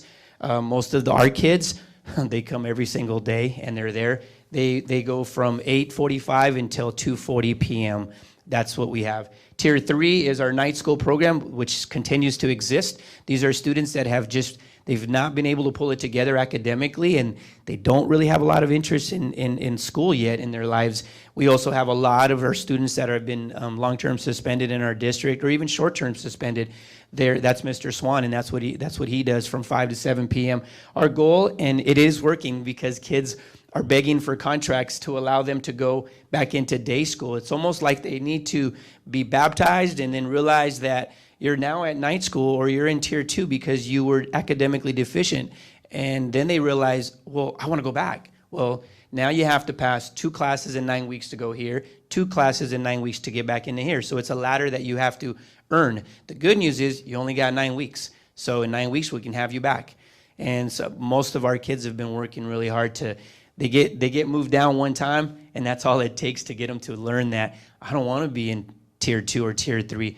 The socialization kind of decreases from one to the other, and for kids, they don't want to be excluded. And it's not really an exclusion. It's just something that, is it a negative thing? No, it's just a different program that's intended to help kids with different types of needs. So next slide. This next slide is just different. Go ahead, Talia. It just tells you about our different tiers, and these are available in Spanish and English in our school, so go ahead and go to the next slide. This kind of just shows the environment. This was our teacher workroom, which we had no choice other than we had to get rid of it, so we got rid of all the furniture. And I don't know who stole my big old island, but it's at one of the elementary schools. But this is our classroom. We started here and had to change it because it was just growing. So now it's this way, and with these chairs here, we can accommodate 19 students, 2 in the hallway with that door open. Unfortunately, 19 kids in this classroom. My kids are pretty big. They're big high school kids, so they're like sardines in there. And then Jessica's computer's over here, but no one really tries to get out of line with her. She's like a big mom, but probation officer and parole officer kind of in one. So this is another blessing in disguise for us. Fine arts. We designed, last year when we came to this presentation, we said, this is what we want to do. This is our goal. This is what we want. So then we were asked, well, if in a perfect world, what would you ask for? So we asked for the tier 2, which was Mrs. Mendoza, and we asked for a fine arts teacher and Spanish teacher because we kept sharing our teacher, and every year we had a different Spanish teacher and fine arts teacher. Well, we said, okay, let's write a job description. So we sat down with Sandra and Pete, and we said, well, they got to be bilingual or at least be able to teach Spanish, and they got to know art. And all of a sudden, the heavens opened up, and here comes Ernie Zamora walking in the door, who is one of our own and is probably as gifted as they come. The guy can do everything, and he's willing to do everything. So currently, they're learning to play guitar, and they're not great. You guys heard them when you were there, but they're working on that. But they work on projects. We have to go into our gym area a lot because that class usually averages about 28 kids for the fine arts, and then Spanish, we have Spanish 1, 2, and 3. So he's doing a great job. He's also a long-term sub that we're trying to get certified. I think we've kind of figured out how we're going to pull it off. Hopefully we don't lose him, but he also has math background, so we're going to be exploring a lot of different options with Ernie. But I could tell you that Ernie's in the right school based off of how he was raised and kind of the experiences that he went through. So next slide. These are just some action steps on what we're doing in the area of ELA, but I don't want to take a lot of your time. Again, my main goal was just trying to present you guys with our reality. These are some action steps, which is like we're not sitting idle doing absolutely nothing. We are working, and we realize that, hey, we're the low man on the totem pole when it comes to data. We got to show what we can do and what we're doing. Next slide. So we did that for ELA. I did the same thing for math. Graduation and advancement. I just want to share a few things regarding INS Policy 2 here. Go ahead and go to the next slide here. These are our graduation trends. And one of the questions I was asked is, hey, why is this number going down? Let me tell you in the most respectful way I can. number one, we're growing, and number two, graduating from Desert Oasis High School is not the gravy train. It's not the easy route. It's the same as any other school. You got to earn it, and expectations are much higher than maybe the past. I'm not familiar with how they were in the past, but all I can tell you is I know what our graduation expectations are now. I collaborate with the high school often, and I know that what they're doing, we're doing. The AP that they have, we don't have yet, and we don't have that need. What we have is what we absolutely need in our school, and that's just to get our kids through. And our kids are finding it very difficult to meet those expectations, but that's life. I mean, that you got to work for it, and they know that. So again, this is where we were at last year, and I was also asked about grad rates and, you know, when am I going to get to the 85%? My reality is I'm not. I'm going to continue to strive, and I'm going to continue to build, but I have the kids that are not going to graduate in 4 years. That's why they come to my school. And that's what, and my goal is not to graduate in 4 years. My goal is to graduate, period. Okay, and then what happens after graduation, right? So that's what I'm looking at. So if you look at 5 years, 6 year, yeah, that's my reality again. So next slide. I have a question on that yes, one. ma'am. Okay, so let's look at 2016 from your 5-year to your 6-year rate. Okay. Are you taking whatever is left and what percentage graduates into the 6-year? How does that not go up? So I I'm going to guess be is my honest with you. question. I've been working with David, and David Spencer's kind of the guru, and he just rubs his head and says that's what OSPI is reporting. I cannot tell you, other than I know that when they look at 4-year, they're looking at the cohort data regarding when they started and did they finish in their correct graduation year, how they go from here to here. I'm not exactly, I just pulled this directly from OSPI, Gotcha. and that's just the most honest answer I can give you. Okay. What our big focus is decreasing the number of failing students that we have, or failing grades that we have, and this just is a breakdown. In the quarter one, this is the amount of classes that were failed in quarter two. Probably the biggest thing is here, 302, so 74% of the classes were passed at our school. Why is this important? Because this is something that I continue to promote at our school. If you look at the number of classes, it increased by 100, and we were able to even increase that number. So that's pretty significant. And why did the classes increase? We grew from the first quarter. We were worried. I came down here and met with Jeanette and said, hey, what's going on? We only have like 67 kids, and I don't know what's going on. The transfer process did not work the way we anticipated it, but then it did after the first quarter. So go ahead, Talia. This is significant. This is Jessica, our tier 2 teacher. This is just in year one, in first quarter. We were able to have kids earned 13.75 credits. What does that mean? There was 28 semester classes that were earned in that particular class in the first quarter because of Jessica and her work. And then in the second quarter, there was 37 classes that were 18.5 credits that were earned. That's additional credit that those kids, they would have been sent to night school under the old system, and they would not have showed up. No student wants to come to school at night when their friends are out. So this is significant. That tells me, oh, wow, that tier 2 is working. Yeah, it works because they get to come during the day, but they don't have the interaction other than in the morning and during lunch with my other students. They have to come through a separate entrance, and they're in one classroom the entire day, whereas the other ones, they get to go from class to class. So again, it is working, and some kids really love tier 2, and they don't want to leave tier 2. So this is the enrollment that we had, and this is where we're at currently, and be aware this number changes. So like it just changed today at the end of the day. So next slide.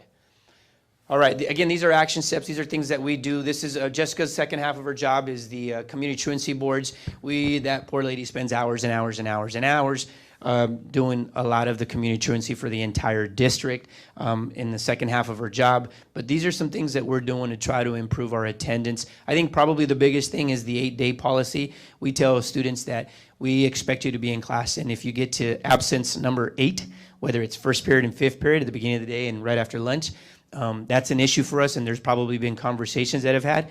So we do not allow you to go to that teacher's classroom. You do not fail the classroom. You just don't get to go there anymore. So now you're going to make up his or her work before school or after school. And students don't like to get to number 8, and we've had a few kids that get there, but it's working as a very, very strong deterrent, which is great. That's what it was intended to be from day one. Got that from Walla Walla, the Paper Tiger School. which was the Cadillac of ALE schools. So next slide. These are our attendance trends. I'm almost done, guys. So this is attendance, and what we can see is a kind of an increase going up over time. So even though we've increased our enrollment, this was last year, students are, they're continuing to come. And what this is fewer than less than 2 absences per month is considered that these students are coming onto school on a regular basis. So that's the percentage. So again, our trend line's going upward this next year. I know it's going to go up because I've been tracking that data myself. So it is increasing. Here's discipline data. I think probably the most significant thing at our school is the climate. I'm not sure, but for whatever reason, people used to think that was like the bad school with a lot of gangs and stuff. So maybe they all left when I showed up, but there really isn't. It's pretty mellow. It's actually a good environment where you can walk in, you can I leave my phone on my desk the entire time with my door open. I mean, my kids don't. They're different. You respect them, they respect you, and that goes a long way with these kids. And that's just that's how they've been brought up. But it's a very, very safe and nurturing environment for them because of our staff and the climate that's been developed there. So this is what we have. Again, we have a decrease in our exclusion from school, and I have very specific data in regards to how many and how long and how many days. But we're not a perfect environment, but we don't see a lot of referrals, which is awesome since I left the middle school. Next slide. And I just want to say on behalf of my student body and my school, we want to thank you guys, the board, for allowing us to share kind of a little bit about our story. And anytime you want to know more, swing by. I know Ms. Stevenson's always there, and we're more than happy to answer your questions. And again, my students learn, and they want to be successful, and they want to go to high school or college and beyond as well. So any questions or comments? I always love coming to your campus, whether it's a site visit or to come and embarrass my son. I do enjoy doing that as well at your campus. You were saying that your school is different, and I was just mentioning today to one of your other staff members, you have a family campus, and every time you have more parents that come to your parent thing compared to any other campus, and the other campuses have way more kids, and everybody loves it there. Majority of almost everybody loves it there. I'm sure that there are some that don't, but That's one of the things I noticed is parent involvement, and yours is probably one of the higher schools too that we've seen a lot of parents come to and speak to us, and every comment was positive. And there were some wonderful stories that we heard from the students and the parents, and we even heard from one parent how her son went through that program and is now a police officer, which was impressive. You talked about some of the data and how it's not as high as some of the other schools or where you'd like to see it. But you know what? It is. To us, it's a big improvement. We've seen a lot of improvement. A lot of the numbers are up there. But not every high school student is meant or it's not able to fit into a traditional high school. And you provide a place for them. You give them hope, you give them support, and you give them inspiration. You guys have been providing a great service there, and just keep up the good work. We hear a lot of good stories coming out of there, and especially with the students too. They're there because they want to be. At that point in their life, they don't have to be, but they want to be, and you continue that. Thanks. One of the things I didn't mention is the social emotional learning and data relevant to that. That's our everyday life at that school. Without that piece, we're not successful as staff members. So we live that every day. So I just want to echo everything Ken said and just encourage you and the entire staff, Josh.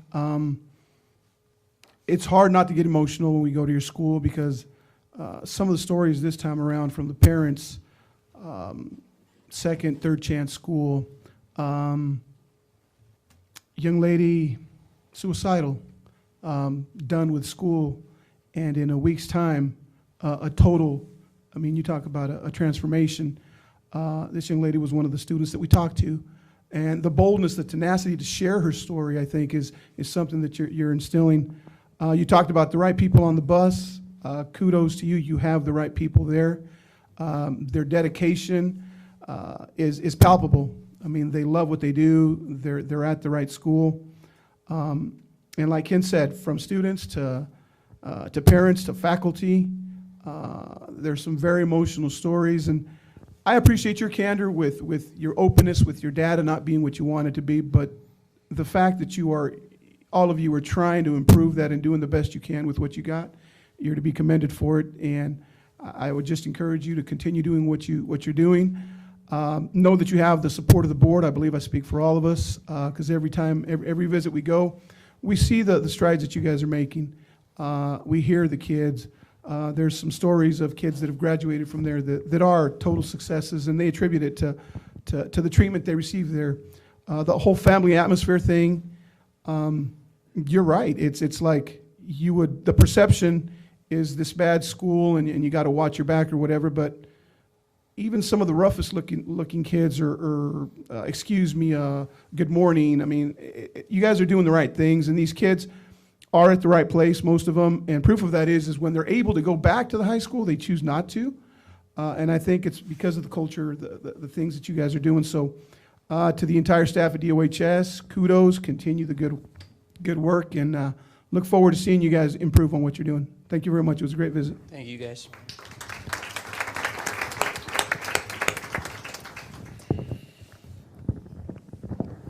Alrighty, moving on. We have C5, which was requested to be its own subject tonight, a non-PSC salary schedule update and placement. So I will open that to whoever had any questions or whoever wanted to discuss this for a bit. I have a question or two. So on the letter, the info page, it talks about that. Jen?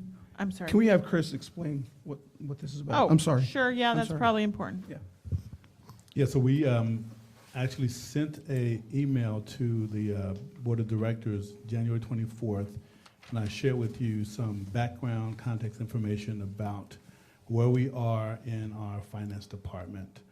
And I shared with you that this is really not about the position, because the position has always been there since I have been here in the conversation with Gina Bullis.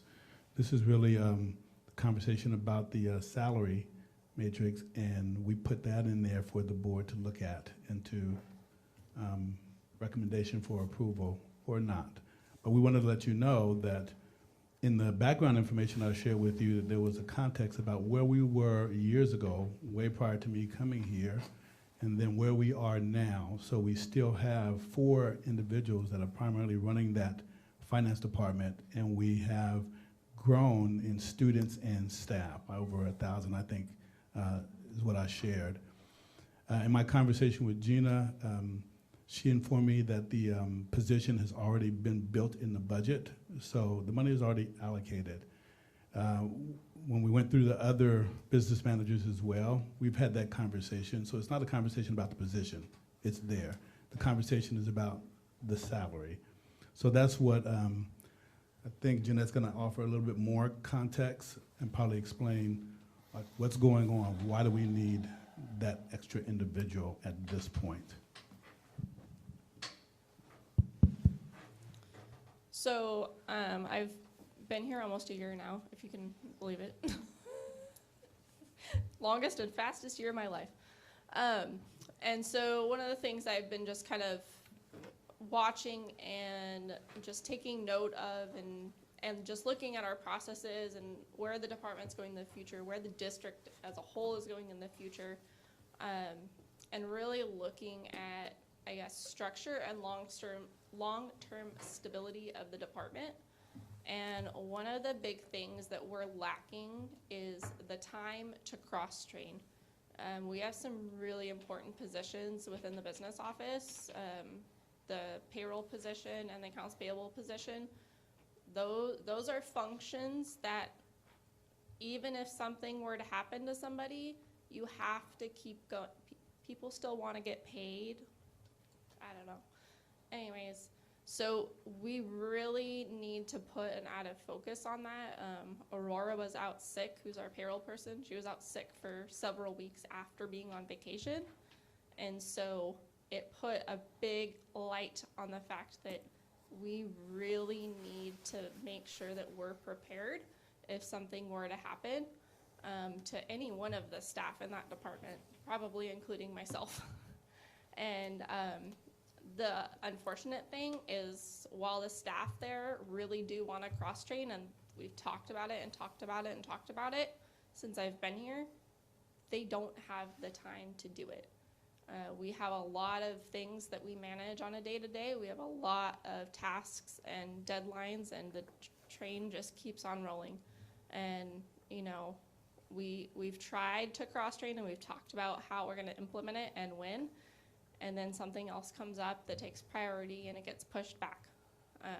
And I've worked in a lot of districts, and that cross-training is something that most districts don't have. And if something happens, it's a big deal. And you have to scramble and try to figure it out, which every district's willing to do. My office staff, we all jump right in. We're all willing to put in the time and the effort. That's not really the rub. The rub is the time, when they're already putting in so much time already just to do what we're doing right now. So that's kind of where this came up, sorry. And then as far as the salary goes, the position is similar to positions we have, but not exactly the positions that we have. In order to really do effective cross-training, there needs to be a little bit of realignment of positions and some refinement of job descriptions and job duties in the future. And so this position and the salary that goes along with it is really the first step in that process of kind of the realignment of the department and looking towards that long-term goal. So one of the things we did last summer was a salary survey, and that was when we proposed the non-PSE salary schedule, and we did some modifications to that. But there was a salary survey that we did behind the scenes to get that information. And the position that I'm proposing along with the salary, there isn't necessarily apples to apples comparison across districts for it, but there is similar positions that have, that districts have that we can kind of align with. And I believe we're at a good first step to get there. I'm not saying that there's not going to be tweaks later on down the road, but it's a good place to start within that position and within the office and kind of looking at job duties and things like that.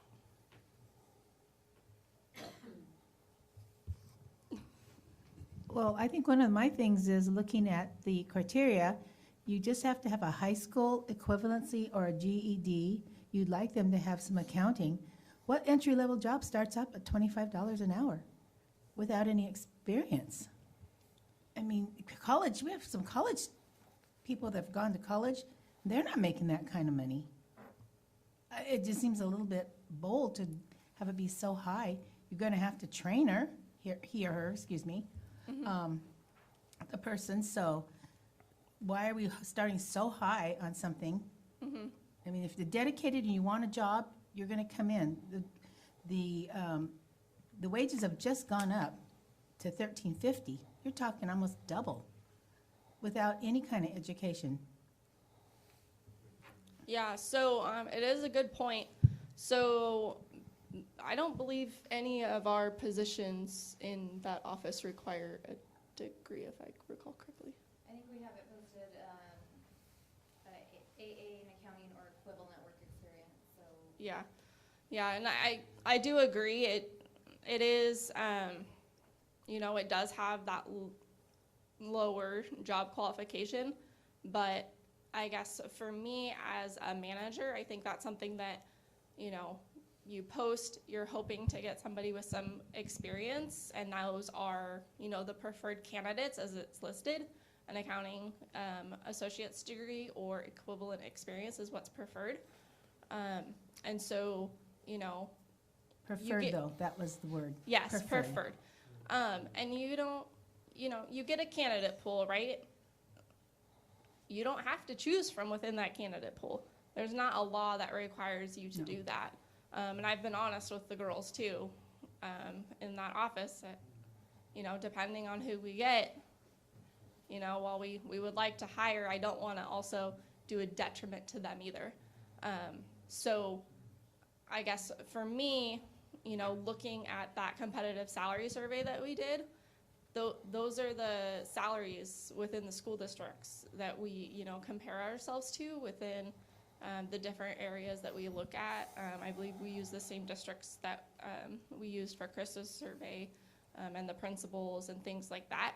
So we're trying to stay competitive within that school arena. It'd be great if we could find somebody with school experience. That might not happen, but just being competitive within that area. Well, I've looked before, and some of the school areas that you've looked at are like schools that are so much bigger than us, or I thought we should look at something that's more in our Columbia Basin that is comparable.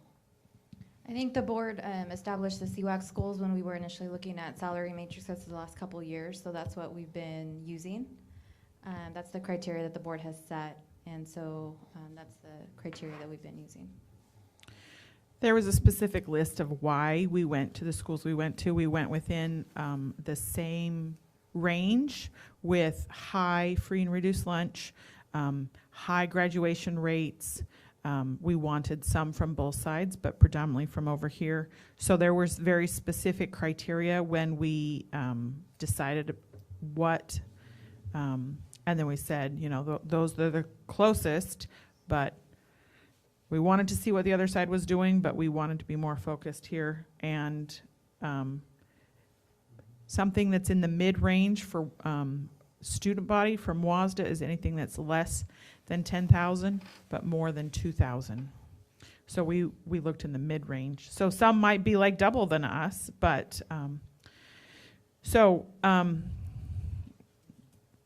my concern is if we're hiring someone that's going to be dealing with sensitive information, our social security numbers, staff information, all kinds of things, that's not someone that I think is like an entry-level kind of individual or pay. And so when you're paying someone entry-level kind of pay, you're getting an entry-level kind of work. When you're dealing with those kinds of sensitive issues, I would be concerned with some of that potentially being stolen or leaked out. Not that that doesn't happen at higher ranges as well, but I think that that's less likely. So I understand the concerns, but I don't want entry-level people. And according to EL 4.6, we're looking for the best qualified person. And the district has multiple times looked for a position, looked for a person for a position, and looked and not filled it because they didn't find the right person. So I don't have those concerns that you're going to just fill it to fill it, because you get to deal with all of that backlash of. We don't have time for that. Right. So that is a high pay. But looking at that list of things, those are not things that I would want to be doing either. I mean, I don't have an issue with the pay, right? Like if you're going to be in a finance position where you are required to do a lot of things, I don't have an issue with the pay. But I see Sharon's point as to not having I mean, even right out of college, every job I applied for, the minimum requirement was a bachelor's degree for everything that I applied for. So I don't know if that's something that can be changed, but I agree with Sharon that I'm for that change of a minimum of a bachelor's degree or even equivalent job experience. But an AA or equivalent job experience, does that mean only like 2 years at a job and then you can get this position? What does that mean exactly? Typically, it's not. Typically, it's I believe a double, right? Is usually equivalent experience. 4 years of work experience would equal a AA degree. Yeah, I mean, that's That's typically how it's Okay. generally used in the job descriptions. But I think too, we don't want to limit ourselves. Yeah. The pool in Othello is already very small. It's not a position that someone would relocate for because it's not that high paying. So I think that's what our goal is to not limit us in our pool, but also if we had someone that was qualified, that we were able to really look at their experience. So these are non-employee, non-union employees, correct? Correct. Not a concern, but I guess a question on the info sheet is you talked about the budget from the 17-18 year. It's always been budgeted since that school year, but yet you compared the numbers to the 2007-2008 school year of students and employees. I don't understand the difference of the decade there. Can you explain that? So in 2007, 2008 was the last time a position was added to the department. So you went from 3 to 4 Mhm. at that point. At that point. Okay, that makes sense. Why Yep, that and was. now 10 years, well, back then, 10 years later, now 13, something like that. Strictly in the financial area, right? 'Cause Just in the there've been finance many department. job openings that have been opened up in the district in the last 5 years. Yeah, it's just the finance department and it's new positions. So it's not like, someone left and we replaced them. It's a totally new position, brand new additional body. FTE. FTE. Good Okay. job. Full-time equivalent. Touche. You've made your argument and your point for the new person, and I have no problem with that, but like others, I do have problems with such a high starting wage it look a lot like a lot of those duties are going to be assisting. I really do strongly support cross-training. We even have an EL for it with Dr. Hurst on emergency sex. And I believe that should go down to all departments and all positions in district office also. But that wage, as you know, I run a business and I can't even afford to pay those wages. An independent small business, and there's a lot of small businesses that can't even start to pay that type of a wage. And but I am a firm believer as an employee starts to prove themselves, increase their education, their learning experience, work ethics, that their pay advances along with that too. I just have a problem starting out high, and then the pay scale is adjusted by the years of service here. Can I just add a comment? I appreciate that information, Ken. So I think one of the things that we need all to consider is that when we established the salary matrix for the non-PSE and for 1920, we aligned it with the EL5, which is to remain competitive. And we've been able to do that with the board's approval. And so just keeping in mind where our entry-level positions and our non-PSE, they begin around $24 an hour. So it's just something to keep in mind. We can't go too low on this position either, just because we need to pay fairly and equitable across the district as well. So just, if you wouldn't mind, just keeping that in mind as well. Just another question. We recently hired an assistant for Thalia a few months back, and I believe it was a part-time position, right? And didn't we start that one out in the $15 range? She's not an employee of the district. She's contracted out through a staffing agency. Okay. So we don't pay benefits or anything like that on that person. It's a temporary contracted individual. Okay, but we still have pretty much an hourly contract fee that we pay for that? That through position? a staffing, third party.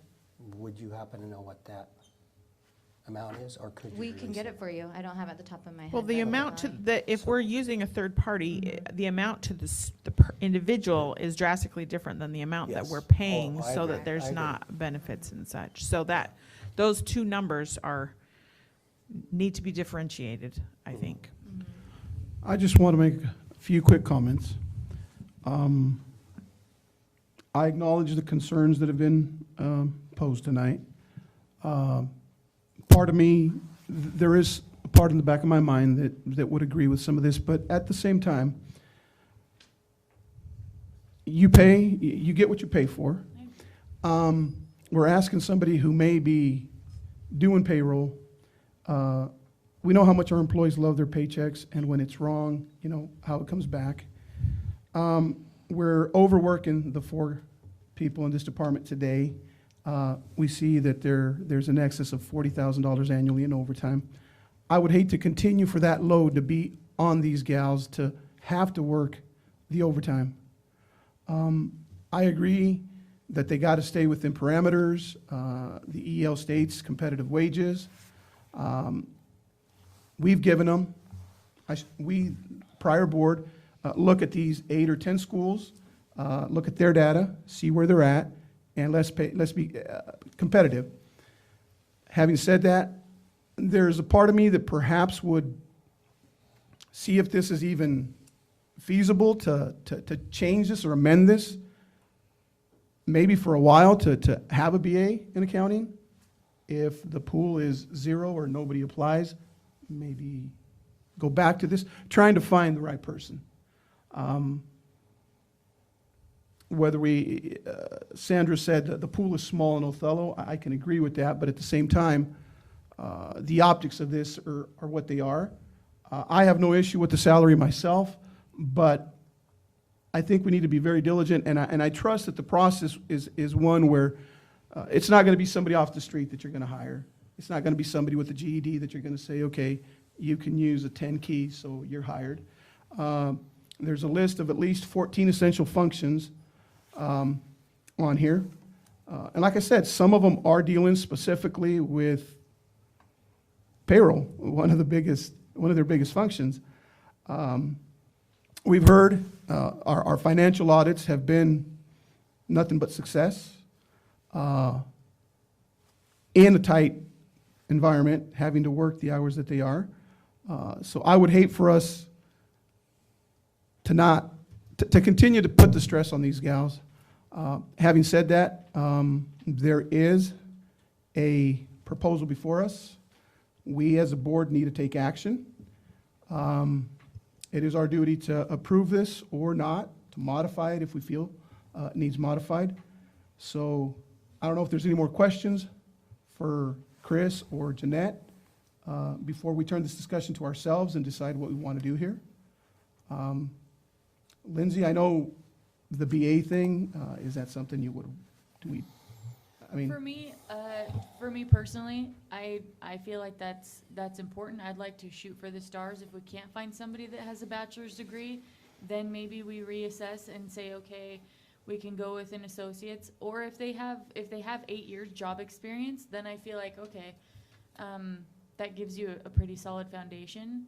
But for me, that's important. I have no issue with the pay. I want to stay competitive, but I mean, over $50,000 a year, I would drive to Moses Lake to have that job.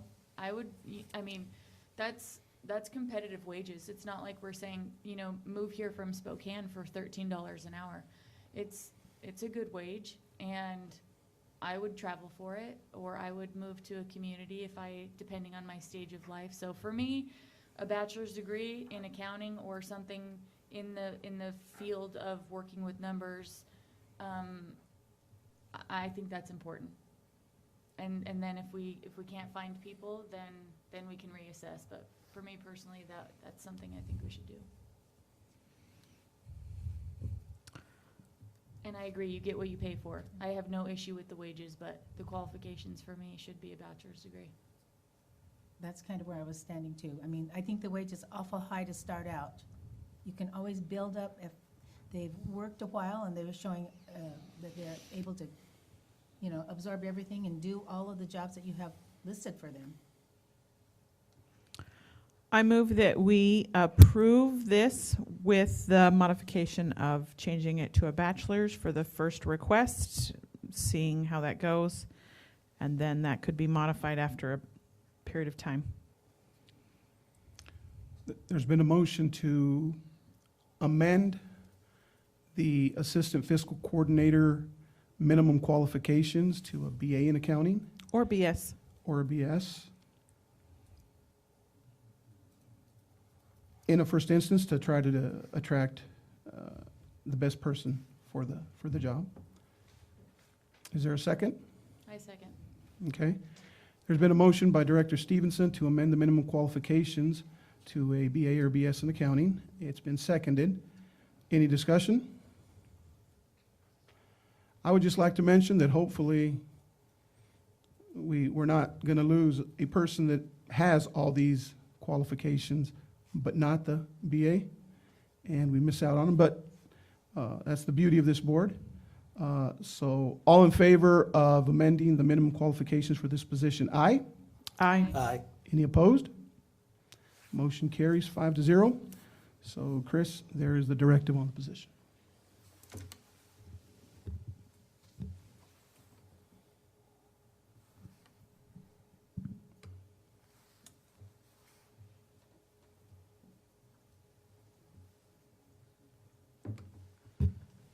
Moving on, D, assurance of organizational performance. We have a ends 1, 2, and 3 mid-year report.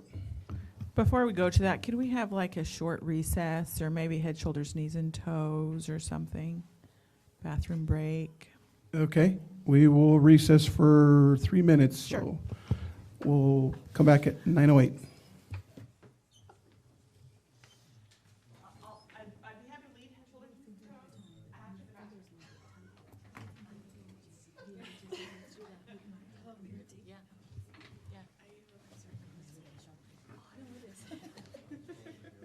Oh, Josh.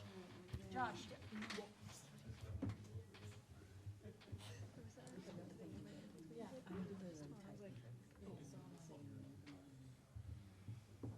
Hey, I wanted to apologize that I wasn't at your site visit and my daughter was sick. And Sharon was sick.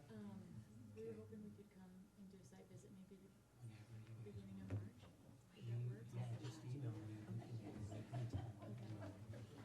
Whatever your guys' schedule is. I mean, it doesn't have to be anything extravagant or anything like that, but we'd like to come. We'd like to walk around and see some of the activities. I think it'd be really good for us to see it. I've been there before, like 5 years ago, but you know, even with everybody, it's just. Yeah, it's a lot different, so I'm proud because there's a lot of kids. Anytime you That's guys a good sign. Yeah, it's a great sign. And I see you use the word alternative, so I thought that it wasn't probably an alternative. So it's both. So we have an alternative program within our high school. I think we And need that's it. the tier 2. So like, a lot of people that sometimes get pregnant and they just go there because they don't want to do this. Sure, sure. And we're sure that, like I said, I have a mom who's 3K, she's 19. She's graduated. But she's just trying, they're trying. We can give them that pressure. They don't know how, I said I'm working to that program introduces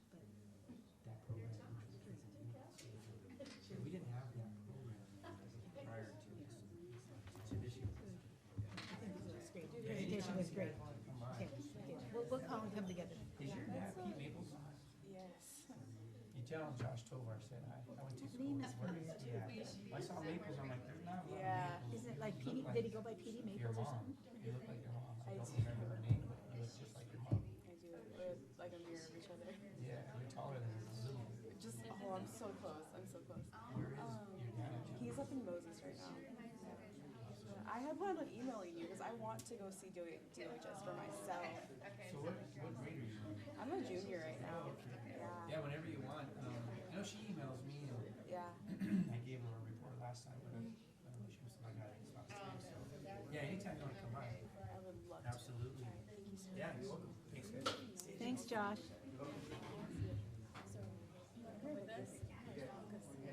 Wait, I want to know that.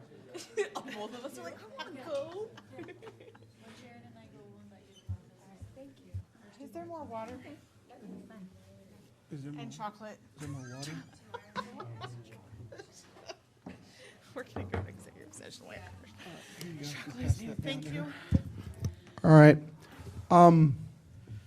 Going back to a motion that we just passed, it's been brought to my attention that what we need to approve tonight is the actual matrix for the position.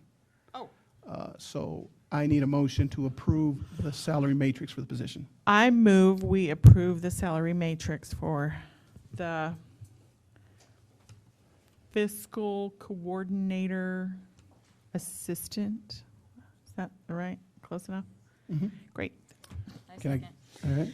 We have a motion by Director Stevenson to approve the salary matrix for the position, seconded by Director Prowse. Any discussion? All in favor, aye. Aye. Any opposed? Motion carries 5-0.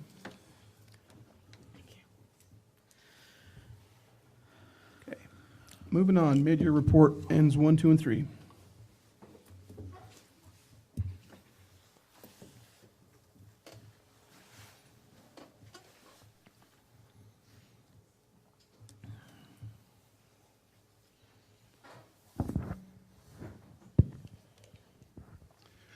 It's a privilege to be able to share before the board about our mid-year ends report.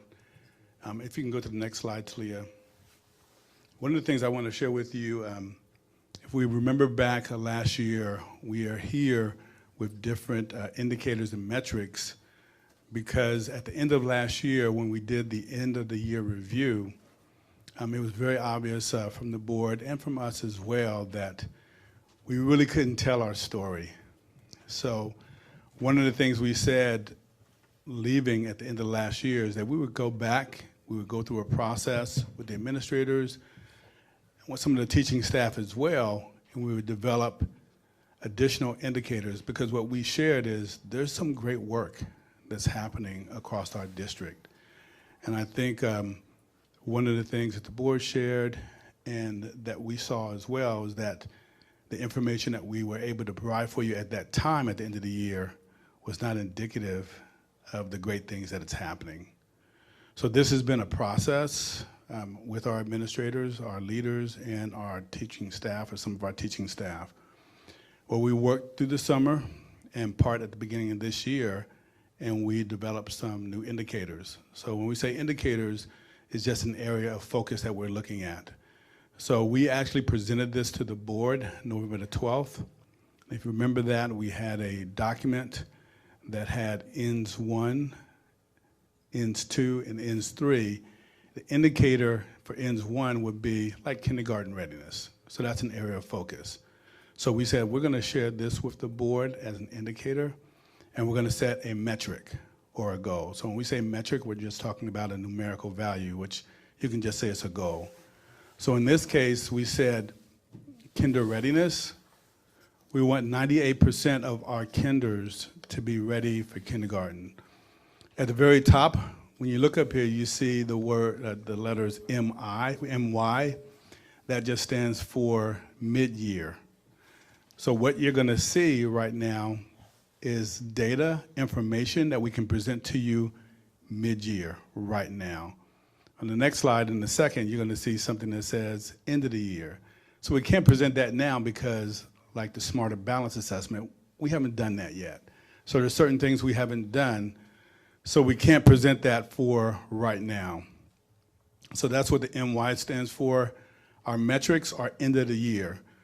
I wanted to specify that because as we go through this presentation, you'll see that where our schools are, we're doing very well, just up front. The end of the year metrics, when you see the data from each school, you would expect that each school, since this is a mid-year report, that they're about halfway there. But you're going to see from the data presented that they're more than halfway in some of these indicators and achieving end of the year goals. So it's important that I mention that to you. WAKIS assessment, you can see we set a goal for 25% for the end of the year. So where are we now? You'll see.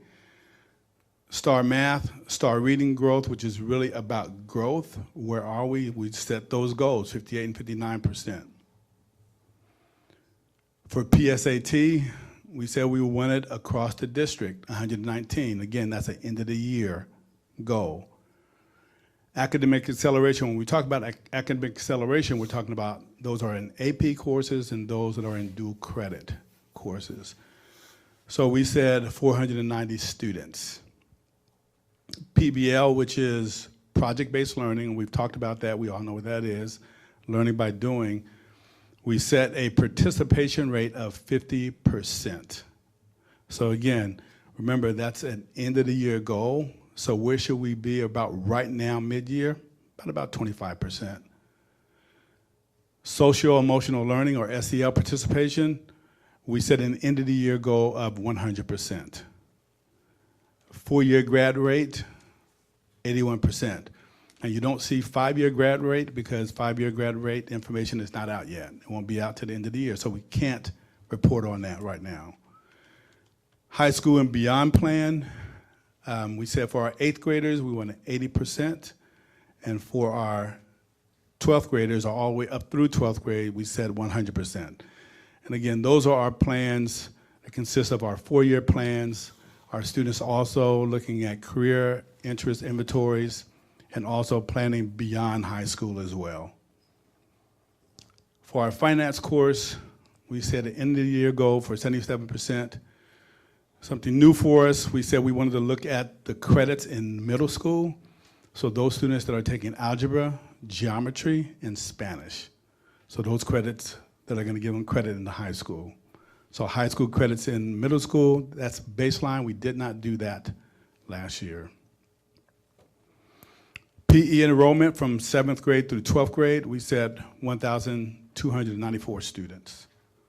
And then looking at ends 3, we looked at elementary ADA, which is just their average daily attendance.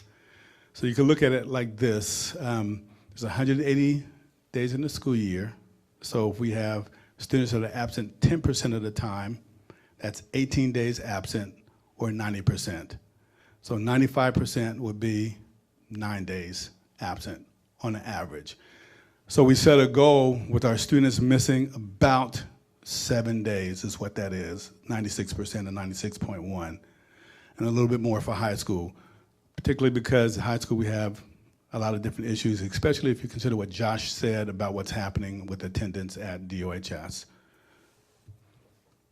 When you look at the other piece, without an actionable referral, so that's all of our students, looking at all of our students and those students who are doing exactly what they're supposed to be doing. They're coming to school, they're not getting in trouble, they're in class. So those that are not getting those referrals, that require action. And of course, 53% at middle school because of some of the issues that we've been having at the middle school. And we said that this was a turnaround year and probably next year is a turnaround year as well. So they're still experiencing some issues and then some support, but doing very well, as you'll see. And then no suspensions or expulsions. 95.5, that's the end of the year goal. And 9th graders on track, we set goal for 83%. And then conferences, we wanted to make sure that that was a goal for this year. That's baseline data, that's new for us. And then also extracurricular activities that includes anyone that was in the club or anyone that's in the club or anyone that's in band or any sort of extracurricular activity, including sports. So we counted all of those students. So again, that's baseline data that you'll see. That'll be our new information for this year. So just questions on indicators and metrics before we go in any further. So for Desert Oasis's presentation, he showed that he has an after-school homework club. It's not what it's called, but Desert Oasis on this chart is like 5.5%. So is that kind of a club, group, whatever you want to call that? Is that included? I would need to check with Josh, but I will share with you this information was collected by me sitting down personally with every principal or assistant principal, and in some cases, we had the instructional coach in the conversation. So I collected the data, put all the data together, and then we put together this presentation. He didn't break it out to me, just to answer your question, about specifically whether it was those students. He just shared the information with me. And then what grades are you looking for the extracurricular? We look at all grades. So kinder through 12? From my understanding, yes, kinder through 12, extracurricular activities. So, like. I'm sorry, extracurricular activities, I believe that was Yeah. just 7 through 12. Okay, 7 through 12. thank you. I have a quick question, Dr. Hurst. Yes. For the attendance, is that excused absences or unexcused absences? That's all of our absences. Okay.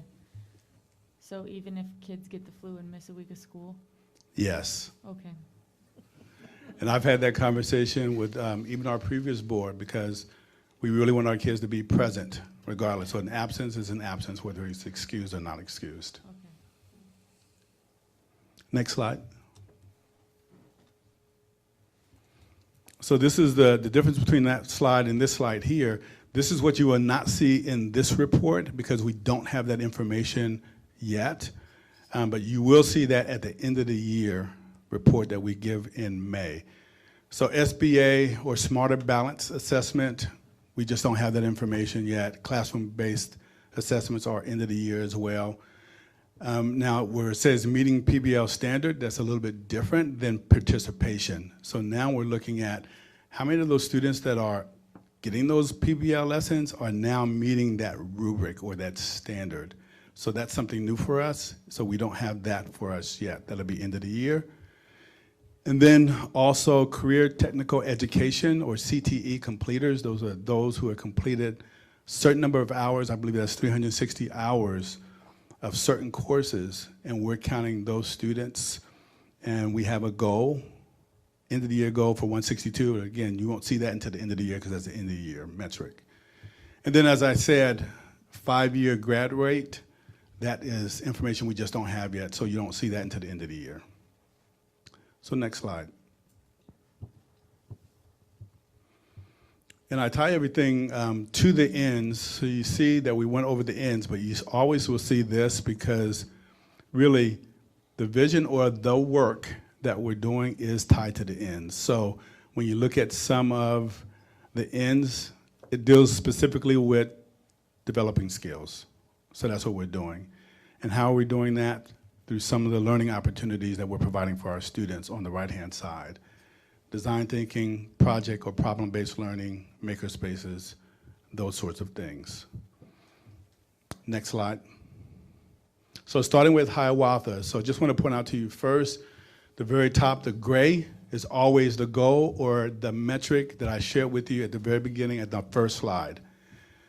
What's in red is what they are actually at. Now, again, the exciting piece is you would expect to see everything about halfway, but you don't.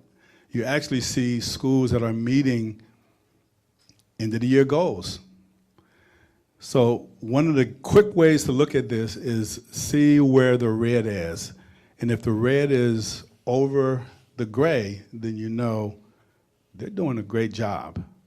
So you can see in Wild Kids, specifically Hiawatha, on that assessment, even though you'll see overall we're about 51%, they had a high percentage of kindergartners or students achieving proficiency on the Wild Kids, so 67.4. I won't read all of these, but I think I will just for this one. The second one, you could see, again, Hiawatha is exceeding the growth in math as well, because you see the red over the gray. So you can see that 62% of the students are meeting or exceeding the expected growth in math. You can see that they have a little ways to go here in reading. They're at 57%. But remember on the goal for the first page, it was, I think, 59%. So they're almost there. When they go to ends two, you can see students participating. You can come down and see they're right at 62%. You can see the red over the gray. And here, SEL building programs or social-emotional learning. You don't see any gray because the goal was 100% and they're at 100%.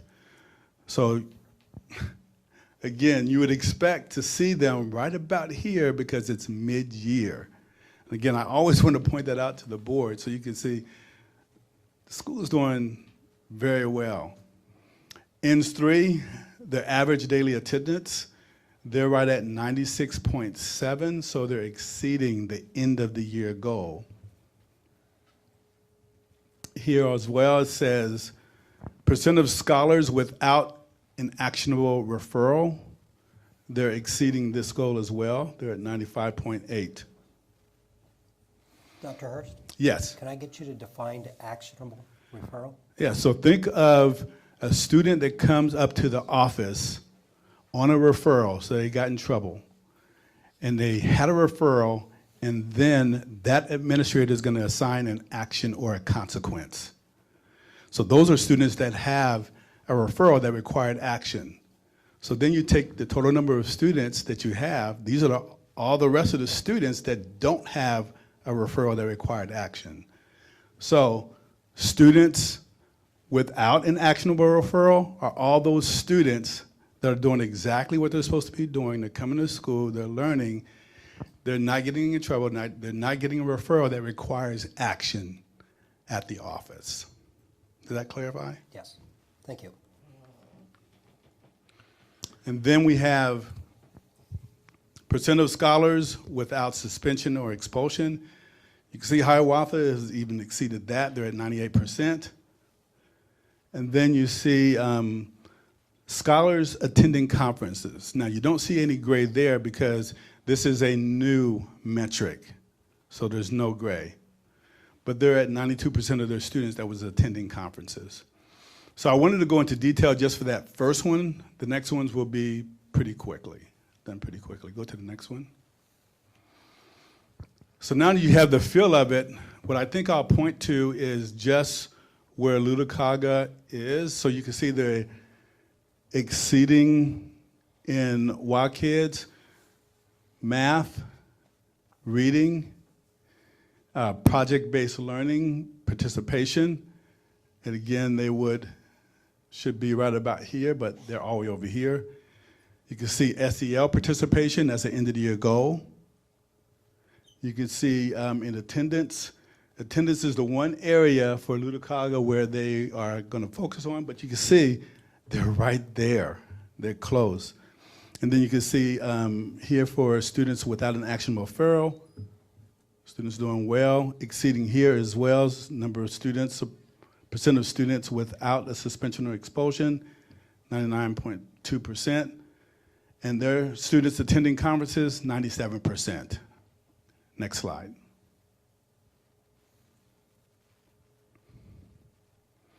So scrutiny, again, looking for the red, exceeding the goal for wild kids, exceeding for math, exceeding for reading. Here, you'll see that they're at 42% for project-based learning. But again, I want to remind you, what should they be mid-year? They should be at 25% because the end of the year goal is 50. So they really have exceeded their goal here for project-based learning participation. SEL, they're at 100%. Attendance, they're at 94, so almost there. Exceeding in this category without an actionable referral. Exceeding here, students without suspension or expulsion. And almost 90% of their students attending a conference. Next slide. WAHEDA's exceeding in all areas, but as you look at SEL, they're at 50%. The end of the year goal is 100, but what do they need to be mid-year? 50%. So they're exactly where they need to be for a mid-year report. Next slide. McFarland, exceeding here, doing some work right here, but almost there with their reading growth. Here you have a different metric because it's a middle school. You see PSAT. Now you don't see any gray there because we're combining the PSAT with the high schools as well. So you have to take it overall. So it wouldn't be fair just to put gray over this one. But they're at 78 students here for PSAT, exceeding for project-based learning, 100% here for SEL. High school and beyond plan, that's that plan I was sharing with you about, where they know where they're going throughout high school and beyond. Attendance, students without an actionable referral, almost here with percent of students without a suspension or expulsion. And then 93.3 here for conferences. And then we have this one right here for extracurricular activities. And that is a new metric, so that's why you see no gray there. So again, extremely well for McFarland Middle School. Next slide. Desert Oasis, so we know the current reality for Desert Oasis, and we heard Josh's awesome report. But still, you can see some of the goals. We don't have any students taking PSAT there, but you do see a high percentage of students participating in project-based learning, or PBL. You see, you heard Josh also talk about, this is everyday conversations that he has with his kids, the social-emotional learning. He did talk about the reality of his grad rate, and I will share with you that the grad rate, even though when you look at it from the district's perspective, the grad rate is high, it's 81%, but I just want to remind you that it's a weighted calculation. So the way you look at that is you look at the number of students. You might ask, well, how could you be 34% here, 87% at the high school, and still be at 81%? It's just a weighted average calculation. Then, let's see, high school and beyond plan, 100%.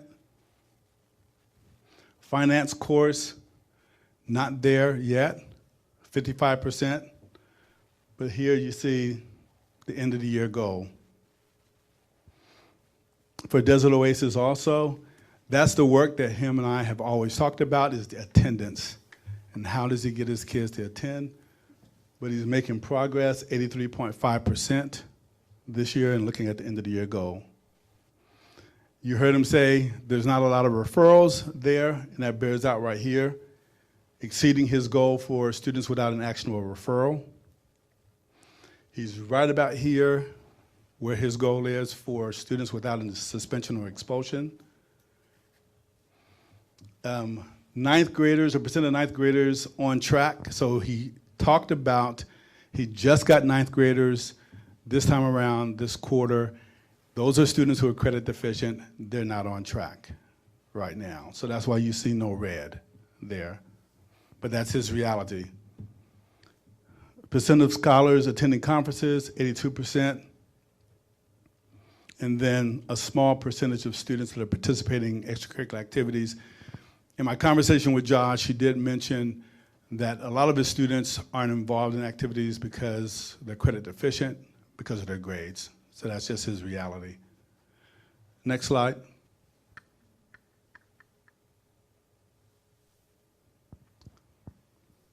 High number of students taking the PSAT, and we'll share some extra information at the very end, some other things to celebrate. So remember what we saw for for McFarland Middle School, 78 students there for PSAT. Almost there with project-based learning, but that's an end of the year goal, so he's still almost there for this to be mid-year. 100% of his students participating in social-emotional learning. They've exceeded their graduation rate. Their graduation rate was 87%. All of their students from 9th grade through 12th have a high school and beyond plan. In finance course, they're not quite there yet. The reality is for the finance course, it will be a mandatory requirement for all of our high school students. So it'll be 100% next year. But still, they're close to that goal. They've surpassed their end of the year average day attendance goal. They surpassed their students without an actionable referral goal. They're right here with students without a suspension or expulsion. One area that we did talk about is focusing on their ninth graders. So you can see they're not quite to their goal. And as you think about the ninth graders and then talking with Alejandro, some of that is students who are not passing algebra or English. But they do have a plan, and they do have a detailed plan as well. And that deals with interventions, it deals with their Gear Up tutors and some summer school and some other interventions that they're working with their students on. Then you can see the percent of scholars attending conferences, 83%. And then also extracurricular activities, 47%. So looking at it overall, you can see that our schools are doing extremely well. But what this is really all about, this report is about looking at the district overall and looking at those ends. So just very quickly, go to the next slide. So I'm just give you a quick overview of where we are as a district compared to those ends.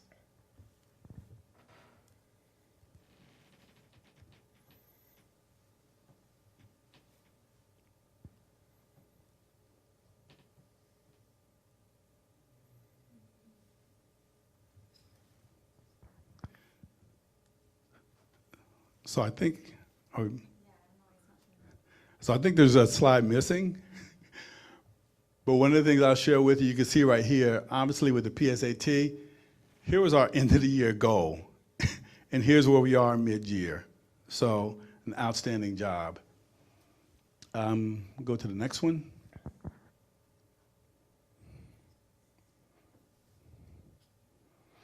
You can see also for academic acceleration, again, looking at all the AP courses and dual credit, we have already surpassed our end of the year goal. We're at 491.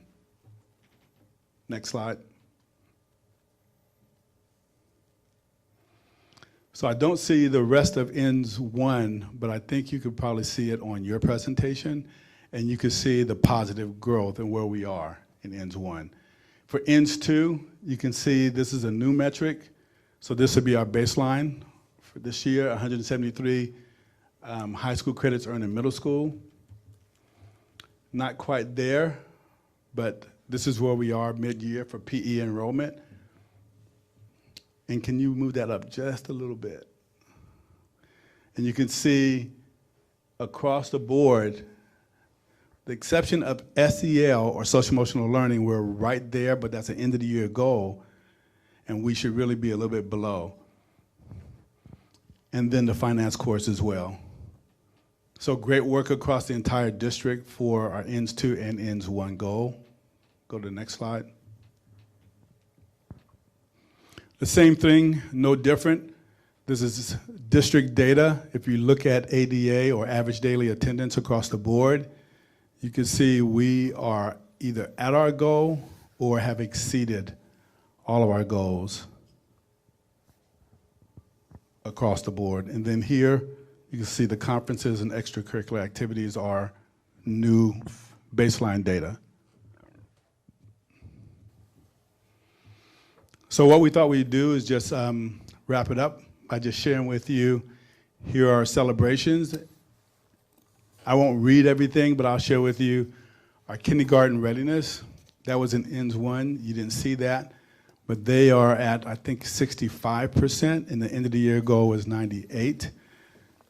And I think you heard Jennifer say in her presentation that we have more students this year that are prepared for kindergarten than we have before. So high percentage of our preschoolers are ready for kindergarten. That's something to celebrate. WA kids across the entire district, something to celebrate. We are exceeding virtually every goal for this point of time in the year compared to our end goals.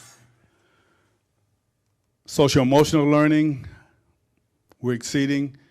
Attendance and discipline, and I wanted to put this note for our attendance, despite what we have seen this year in our flu season, our cold season, we still have high attendance across the entire district. So that is something to celebrate. Also, we saw that we had reduced numbers of students that had actionable referrals across the district and reduce numbers of suspensions and expulsions. High participation in project-based learning. Next slide.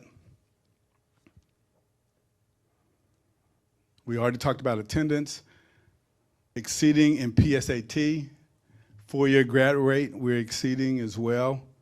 Our growth in STAR reading and math as a district, we're exceeding. And our acceleration classes.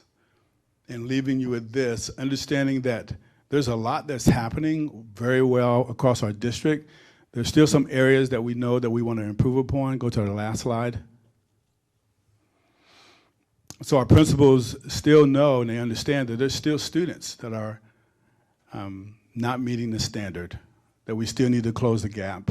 So we're continuing to still refine our system to meet those students' needs. A big focus at the high school for our students that are in 9th grade and getting those students on track. We know that still needs to happen. Still supporting our teachers as well in the classroom and how they can reduce behaviors that lead to an incident report. Continuing to focus on extracurricular activities and getting our students more involved. Continuing to focus on attendance strategies across the district. Interventions and use of data, and continued training on things like PBL and SEL, or project-based learning and social-emotional learning.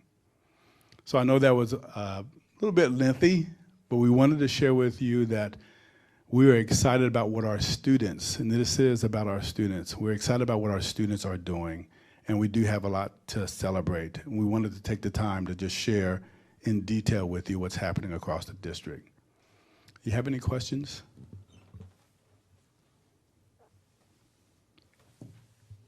Thank you. Very good. Good job on the report. I like the format of it. Very self-explanatory. I appreciate that. Moving on, we have board approval of monitoring response documents. And I know we've had a conversation about taking these monitoring response documents and having them in consent agenda. We will have to make some adjustments to the actual, to GP 7.2, because as it sits today, they are there, so we would have to make some deletions and correct that policy to be able to have these in consent agenda is why. Still tonight, I will need a motion to approve the monitoring response documents for these ELs. I move we approve the monitoring response documents and also request that you make the changes to GP7. I can do that. Thanks. A second. All right, we have a motion by Director Stevenson to approve the monitoring response documents for EL3, EL4, GP10, seconded by Director Prowse. Any discussion? All in favor, aye. Aye. Any opposed? Motion carries. Moving on to policy review. There are 3 that I see revised. We can go one by one. EL3, which is treatment of stakeholders and customers. I don't see anybody making any revisions to that or adjustments or any changes. EL4, I don't see anything either on that. GP10, I don't see no changes needed or made there. EL7, Director Stevenson made there's a revision there. I don't know if we've had a chance to read that, if there's anyone who wants to make any other changes, or if anybody's ready to approve it as it is, or if we need more time. What is the desire of the board? I approve the changes that Jen made.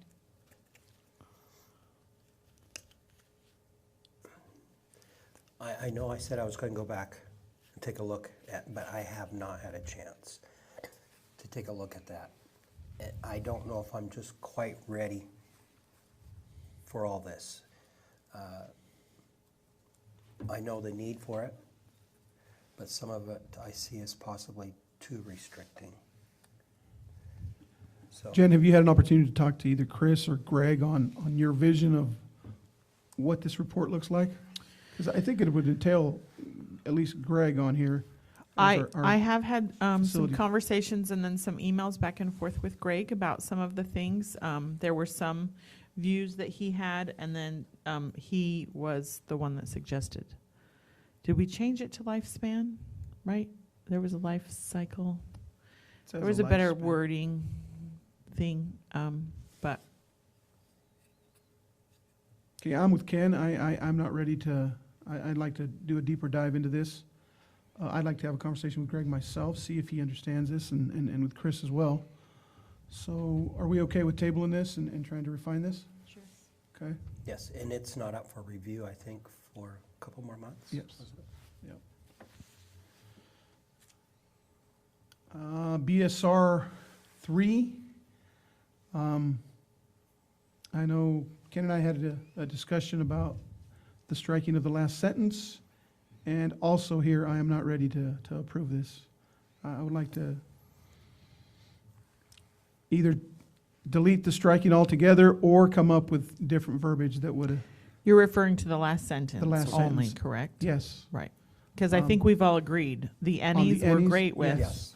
but Yes, it's that just last the one. last sentence, so, as well, I would like to table this to the next meeting at least to have some more time to review that.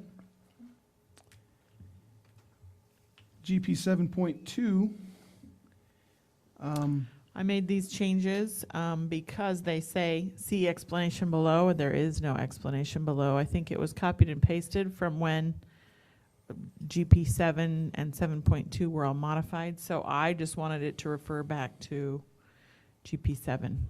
okay, and this will also be tabled, and I will be making the corrections to Section D for the monitoring reports to be included in consent agenda. So this as well will be there for the next meeting.